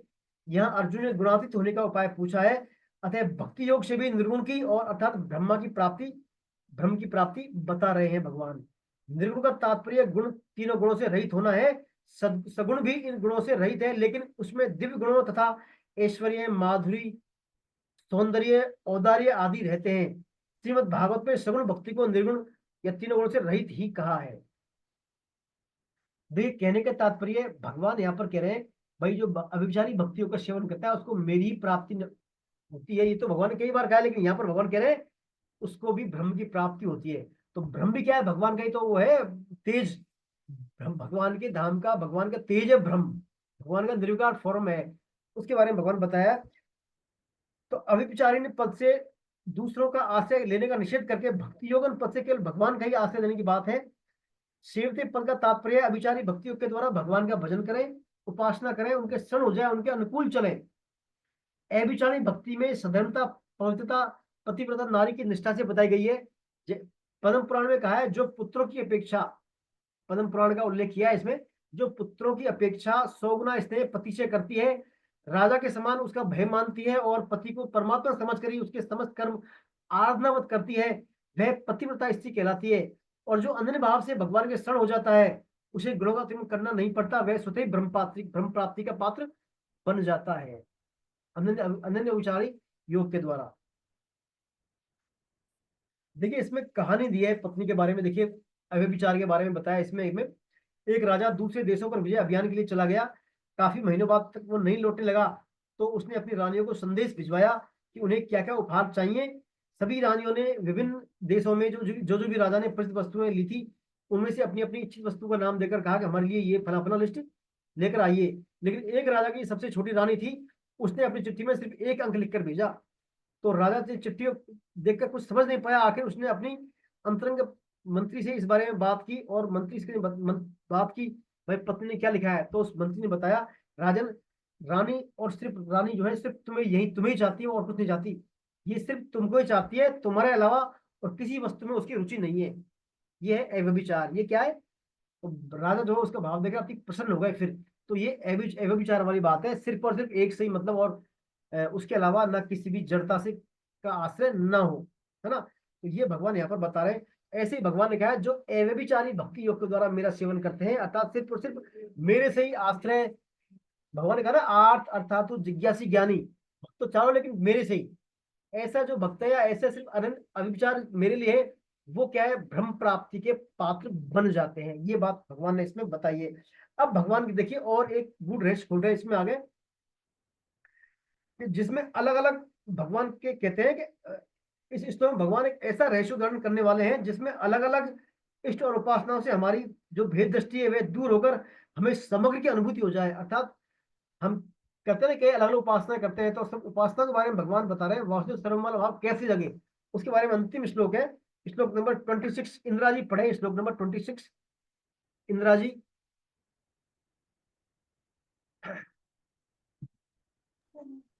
अब मैं पढ़ूं भैया हाँ, जी? इंदिरा जी पढ़े, आप पढ़े। मैं ब्रह्मणो हि प्रतिष्ठाहम् अमृतस्य व्ययस्य च शाश्वतस्य च धर्मस्य सुखसैकान्तिकस्य च। क्योंकि ब्रह्म का और अविनाशी अमृत का तथा शाश्वत धर्म का और एकांतिक सुख का आश्रय मैं ही हूँ। देखिए, भगवान ने पिछले श्लोक में कहा था कि वह मेरे अनन्य अविचारी भक्ति योग के द्वारा जो मेरा सेवन करता है वह इन गुणों का अतिक्रमण करके ब्रह्म प्राप्ति का पात्र बन जाता है। और भगवान कह रहे हैं उस ब्रह्म का अविनाशी का अमृत, उस ब्रह्म का और अविनाशी अमृत का और शाश्वत धर्म का एकांतिक सुख का आश्रय मैं ही हूँ। अर्थात या ब्रह्म प्राप्त हो आपको, या एकांतिक सुख मिले, या अविनाशी अमृत का सुख मिले, उसका आश्रय कौन है? मैं ही हूँ। अब भगवान अपनी और ब्रह्म की एकता बता रहे हैं इस श्लोक में ना।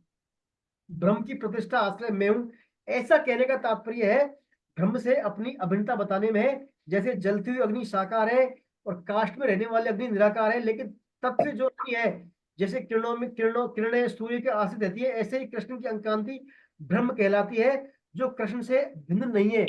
जैसे भोजन में एक सुगंध होती है और एक स्वाद होता है, तो नासिका की दृष्टि से तो सुगंध है और रसना की दृष्टि से स्वाद है, लेकिन भोजन तो एक ही है। इसी प्रकार ज्ञान की दृष्टि से ब्रह्म है, भक्ति की दृष्टि से भगवान है, पर तत्व भगवान और ब्रह्म एक ही है।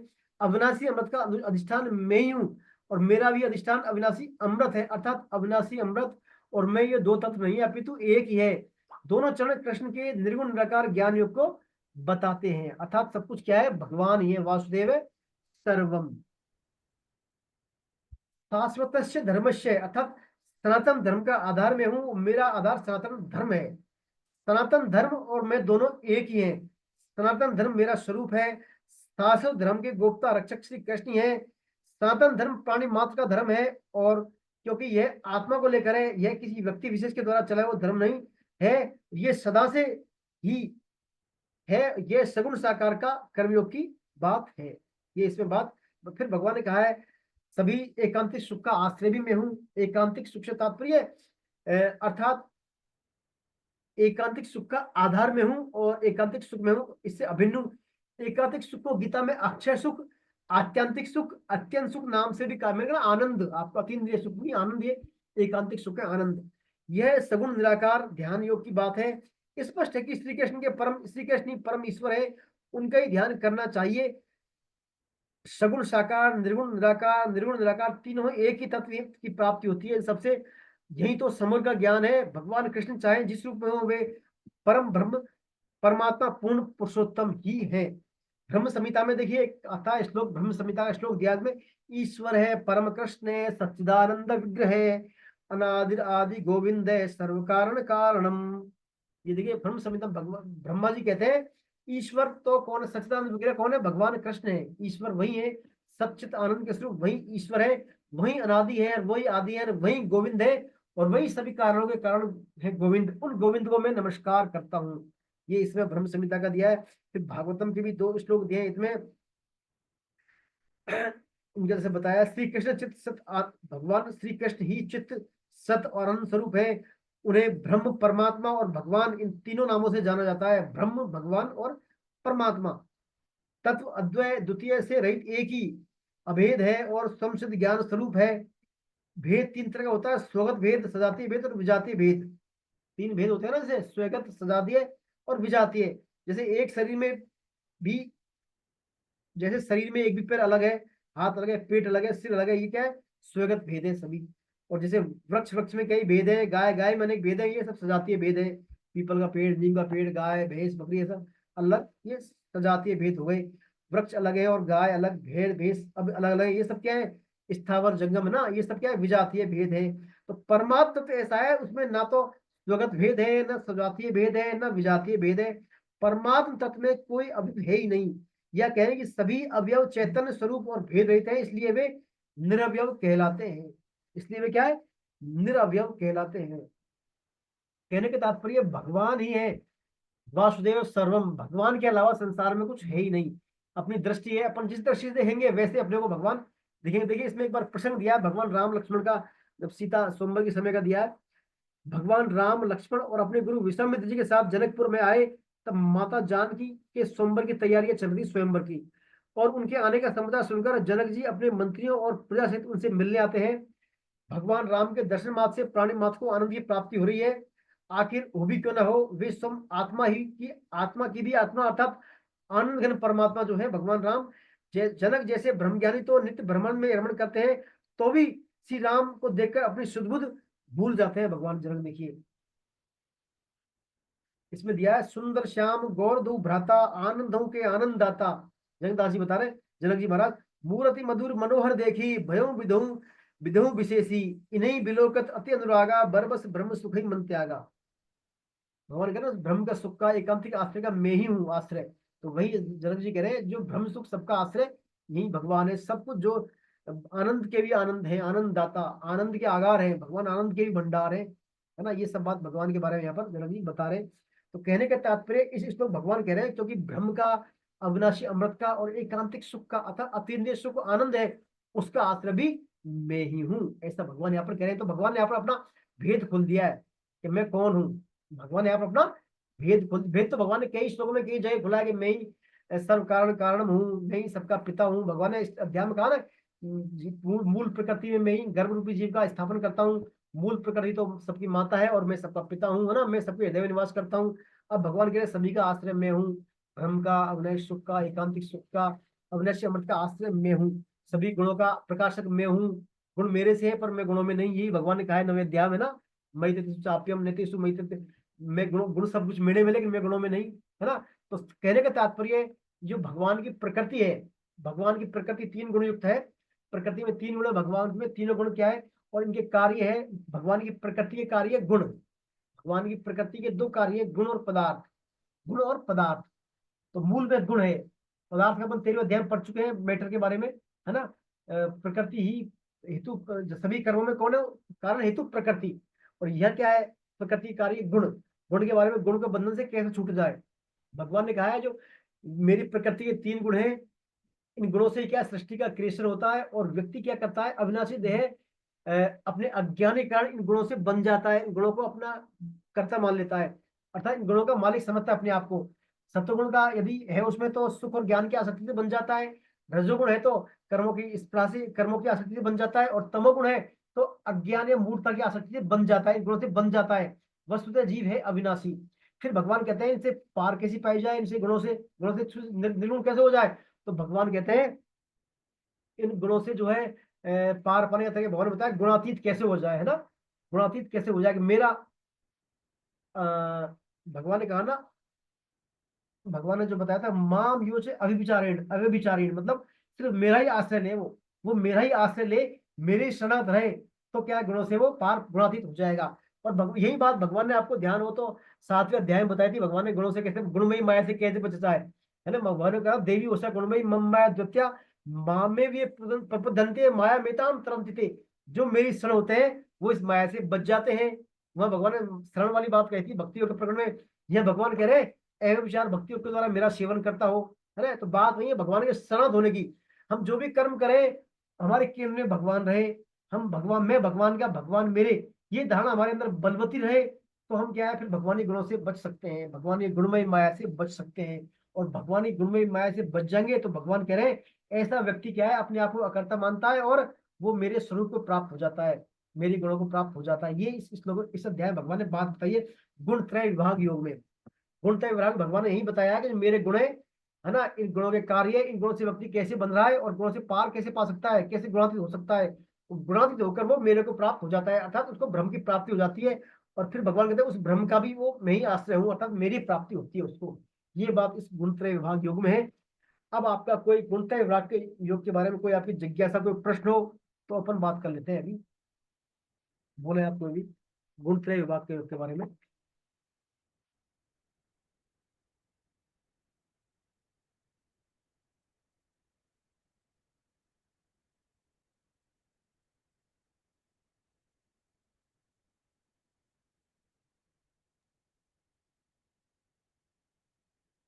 हरे कृष्णा प्रभु जी। हरे कृष्णा महेंद्र जी बोले। सर आप सभी को, भक्तों को, सभी प्रेमियों को दीपावली की, भैया दूज की और गोवर्धन पूजा की सर्वप्रथम बहुत बहुत हार्दिक शुभकामनाएं और नमन। और आज जो हम लोग चतुर्दश अध्याय का अध्ययन कर रहे हैं, और आज जो मनन किया गया गुणातीत का जो हुआ कि गुणातीत के बाद की स्थिति क्या होनी चाहिए जीवात्मा की, वो एक साधारण शब्द जो दीपावली पर्व गया है, तो दीपावली शब्द के माध्यम से अपनी जिज्ञासा को शांत करने हेतु आपको वर्णन कर रहा हूं। जी जी जी बोले। कि हम अपने हृदय के दीप को, उस दीप में आत्मा रूपी ज्योत का वर्ण करें। दीप वा से वर्ण, और वर्ण करने के बाद उसमें लीन हो जाएं। क्योंकि लीन इसलिए हो जाएं कि हम केवल उस परमात्मा के एक क्षुद्र से अंश हैं, हम उनसे अलग नहीं हैं, हम उनके हैं, वो हमारे हैं। तो ये दीपावली गुणातीत और आनंद की अनुभूति जब होगी, तब आप इस लेवल में लीन होंगे और दीपावली का असली आनंद का अनुभव करेंगे। ये मेरा अनुभव है, मैंने अनुभव शेयर किया है, मैं कोई ज्ञानी नहीं, बहुत मैंने कोई ज्ञान नहीं, बहुत सुंदर मैंने अपना अनुभव शेयर किया आपसे बस। जी जी बहुत सुंदर बात बताई आप बोले बोले आप पूरी बात सभी नहीं, आप सभी भक्तों के चरणों में निवेदन किया है मैंने। अब मेरे एक बार और भाव दोबारा बोले। फिर से बोले, अंजू जी बोल रही, फिर से बोले एक बार आप, फिर से बहुत सर देखिए, ये जो दीपावली है, तो दीप, पहले शब्द आया दीप जी। तो हमारे हृदय के अंदर जो दीप अनवरत जल रहा है, प्रकाशमान है, प्रकाश स्वरूप है, वो मेरे परमात्मा का, मेरे गोविंद का ज्योति है, जो अजर अमर अविनाशी तत्व है। हम गुणातीत कब होंगे? जब इस शरीर से अलग होंगे, शरीर को केवल अपनी एक प्रैक्टिकल लाइफ माने। जैसे कार से हमको जयपुर जाना है तो हम एक उसका साधन माने शरीर को, और हमारा मूल शरीर जो है वो चेतन तत्व है। उसका जो प्रकाश है, उस प्रकाश का अनुभव हम वर्ण करें, मतलब खाली अनुभव न करें। जैसे एक स्त्री अपने पति का वर्ण करती है, ऐसे हम उसका वर्ण करें। जो चीज अभी आपने एक श्लोक में बताई कि मतलब जो है एक आत्मा हो जाए और किसी को और न माने, केवल एक के ही हो जाए, तो हम अपनी आत्मा का स्वयं वर्ण करें और वर्ण करने के बाद उसमें लीन हो जाएं। दीप वा और ली, ये 4 शब्दों में हम अपनी आत्मा को जागृत करते हुए उस परम सत्ता में लीन हो जाएं। यही दीपावली का मुख्य उद्देश्य और यही एक जागृत आत्मा का स्वरूप होना चाहिए। तब हम आनंदोहम की श्रेणी में आएंगे, जिसमें वेद कहता है आनंदोहम आनंदोहम आनंदो। ये मैंने अपना अनुभव शेयर किया, मैं कोई ज्ञानी नहीं हूँ। आप लोगों के चरणों अपनी बात व्यक्त कर दी मैंने। चलिए, बहुत सुंदर, आपने अगर बहुत कोई भूल हो गई हो तो क्षमा करिएगा, नहीं भूल सर, हो गई हो तो क्षमा कर दीजिएगा। आपने बहुत सुंदर व्याख्या की है। आपने वास्तव में जो अपने स्वरूप के बारे में बताया आपने, इसमें जो जिसने अपने आप को समझ लिया उसने सब कुछ समझ बस लिया सर। बस बस बस, बहुत अच्छी। आपने गागर में सागर कर दिया। पूरे अध्याय के सार आपने एक लाइन में कह दिया, एक लाइन में बता दिया आपने। बस अपने स्वरूप में इससे होकर आप आत्म मंथन करें और बस उसमें आनंद की अनुभूति करें, उसमें बस कृपा का अनुभव बस करें, वो उसमें लीन हो जाए बस। बस बस बस बस। बहुत अच्छी बात बताई सर आपने। चलिए, ये जो मैं कोई गलत बात हो गई तो क्षमा भी कर दीजिएगा, आप लोग ऐसा कुछ बहुत अच्छा आपने, नहीं। देखिए आप जैसे व्यक्तियों का हमें ये तो फायदा मिलता है क्लास में आने का। आप जैसे जो अनुभवी हैं, श्रेष्ठ लोग हैं, उनका अनुभव का ये तो फायदा मिलता है हमको। जी जी। बड़ी बड़ी कृपा है सर आपकी। चलिए, और कोई बताएं अपना कुछ बात इस बारे में, अध्याय के बारे में आपको लगा हो, अपनी व्यक्तिगत राय। क्योंकि सभी आप जो है सब सीनियर लोग हैं, वरिष्ठ वैष्णव हैं सभी। आपको जैसा लगता हो इस बारे में कुछ बात, कोई इस संबंधी कोई जिज्ञासा हो या कुछ और ही बात हो, बोले आप अभी। भैया आज का असाइनमेंट भेज दीजिएगा आज ही। हाँ बिल्कुल, असाइनमेंट शाम को भेज आज दूंगा। ही भेज दीजिएगा, मैं आज मेरे पास टाइम है, मैं सॉल्व कर लूंगी आज। चलिए, मैं भेज दूंगा आपको, बिल्कुल बिल्कुल है, असाइनमेंट भेज देंगे आप। चलिए। भूत प्रेत क्या सच में होते हैं सर जी? क्या ऋतु जी क्या बोल रही है? भूत प्रेत सच में होते हैं जी? अब देखिए, आप पढ़ चुके हैं सब इस बारे में। अपने 9वें अध्याय में इस बारे में चर्चा की थी। आपको 9वें में 7वें में देखना, आप पढ़ना, 9वें अध्याय पढ़ना, 9वां अध्याय है ना, 9वां अध्याय 7वां अध्याय पढ़ना आप। देवताओं की उपासना के बारे में था ना उसमें, और भिन्न भिन्न उपासनाओं के बारे में वहां आपको मिल जाएगा। इस बारे में, उस बारे में चर्चा करना फिजूल है अब फिलहाल, तो आप पढ़ लेना। अपन कर चुके ऐसे 9वें अध्याय में 7वें में पढ़ेंगे ना, मिल जाएगा आपको इस बारे में। ठीक है। चलिए, और कोई बताए बात। आज तो क्या है, दीपावली के चक्कर में क्या है, अपनी संख्या भी कम है आज क्लास में, कहीं नहीं है रेगुलर आने वाले आज। चलिए, तो अपन देखिए वाइंड अप करते हैं, फ्री है ना। नेक्स्ट बार अपन पढ़ेंगे पुरुषोत्तम योग, है ना, पुरुषोत्तम योग लेंगे नेक्स्ट बार अपन। आप जो है 14 चैप्टर जो गुण थे वो पढ़ ले, इसमें एक बार जाने के बाद अभी है ना, इस वीक में पढ़ ले। और मैं असाइनमेंट भेजूंगा आपको, उसको सॉल्व भी कर लेना आप। और कोई भी आपको लगे ना इसमें कुछ डाउटफुल, तो अपन अगली क्लास में चर्चा कर लेंगे, है ना। चलिए, अपन यही करते हैं इसको। कभी आपको अपने आप को अनम्यूट कर ले, आपको अपने कीर्तन करते हैं 5 मिनट भगवान का, और फिर अपन इसको वाइंड अप करते हैं। एक आप जो है, मैंने आपको मैसेज भेजा होगा, इसमें अपना नया ऐप लॉन्च किया है, गीता परिचय अभियान का, है ना। ऐप से रजिस्टर करें आप, है ना। जिनका भी रजिस्टर करवाना हो, ऐप के माध्यम से करें आप। ऐप के माध्यम से करेंगे। जैसे आपको किसी व्यक्ति का रजिस्टर करवाना है ना, तो पहले उसके मोबाइल में ऐप लोड करवाएं आप, अभी गीता परिचय अभियान का, उसके बाद फिर रजिस्ट्रेशन होगा, है ना। इस बार सभी रजिस्ट्रेशन ऑनलाइन ऐप के माध्यम से होंगे, है ना। तो ये बात थोड़ा ध्यान रखें आप पर हो जाएंगे, हो ही जाएंगे, है ना। नहीं होते तो फिर आप बताएं ग्रुप में, है ना भाई, न्यूज से प्रॉब्लम आ रही है। बाकी जितने भी रजिस्ट्रेशन करवाने आपको ऐप के थ्रू होंगे सब इस बार ना, ऐप के माध्यम से करवाएं। सर मेरी फीस जमा नहीं हो रही है। हाँ, मेरी फीस फीस जमा नहीं हुई। हाँ जी, मैंने दोबारा से किया था ऐप के माध्यम से नहीं हो रही जमा आपकी, ऐप के माध्यम से नहीं हो रही जी। मैं आपको बार कोड भेजूंगा, बार कोड है ना, उस बार कोड के माध्यम से करवाया आप, है ना। ठीक है सर। बार कोड भेजूंगा आपको, उससे आप करवा लें, हो जाएगी, है ना। ठीक है। चलिए, चलिए पर कीर्तन करते हैं 5 मिनट। आप अंजू जी आप कीर्तन करवाएं, आप है ना आज हरे कृष्ण महामंत्र का कीर्तन करवाएं आप, फिर हम सब करते हैं आपके बाद, लीड आप करें। हरे कृष्ण कृष्ण कृष्ण हरे हरे, हरे राम राम राम हरे हरे,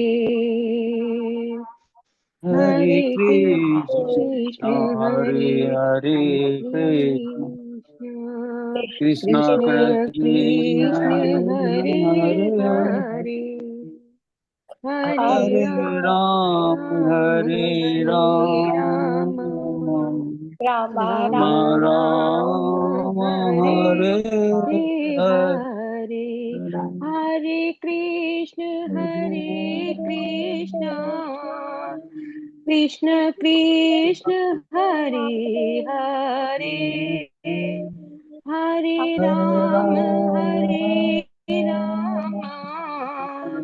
राम राम हरे हरे, हरे कृष्ण कृष्ण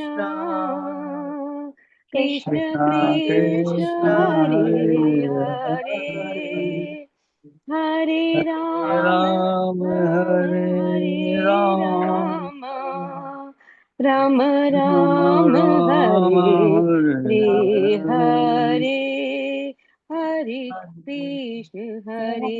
कृष्ण कृष्ण कृष्ण हरे हरे, हरे राम राम राम हरे हरे, हरे कृष्ण कृष्ण कृष्ण हरे हरे, हरे राम राम राम हरे हरे, हरे कृष्णा हरे हरे कृष्णा कृष्ण हरे हरे कृष्णा कृष्ण कृष्ण हरे कृष्ण नाम कृष्ण, संकीर्तनम यस्य नाम नाम संकीर्तनं संकीर्तनस्य यस्य सर्वपापणासनम सर्वपापणाशनम सर्वपापनाशनं प्रणामो दुःख समय नमस्तम प्रणामो प्रणामो दुःख दुःखशमनस्तु नमामि हरिम परम। तं हम नमामि नमामि हरि परम। बोलो वृंदावन बिहारी लाल श्री की, लाल की जय जय की राधा गोविंद देव सरकार की, सरकार की जय जय भानुस्ता राधा रानी की जय जय जय श्री श्री कृष्ण बलराम की, जय जय जय जगन्नाथ बलदेव सुभद्रा मैया की, जय जय अनंत कोटि वैष्णव वृंद की, की जय हो जय आज के आनंद की, की जय जय हो, हो हरे कृष्ण आचार्य जी की जय महामंत्र हो, की, जय हो, हरिनाम जय हो जय संकीर्तन यज्ञ की जय, जय जय हो, सभी वैष्णवों की जय हो। जय हो जय जय हो, राम जय सभी को हो, जय प्रणाम। हो, हरे कृष्ण। जय हो। हरे हरे कृष्ण हरे कृष्ण हरे कृष्ण हरे कृष्ण हरे कृष्ण।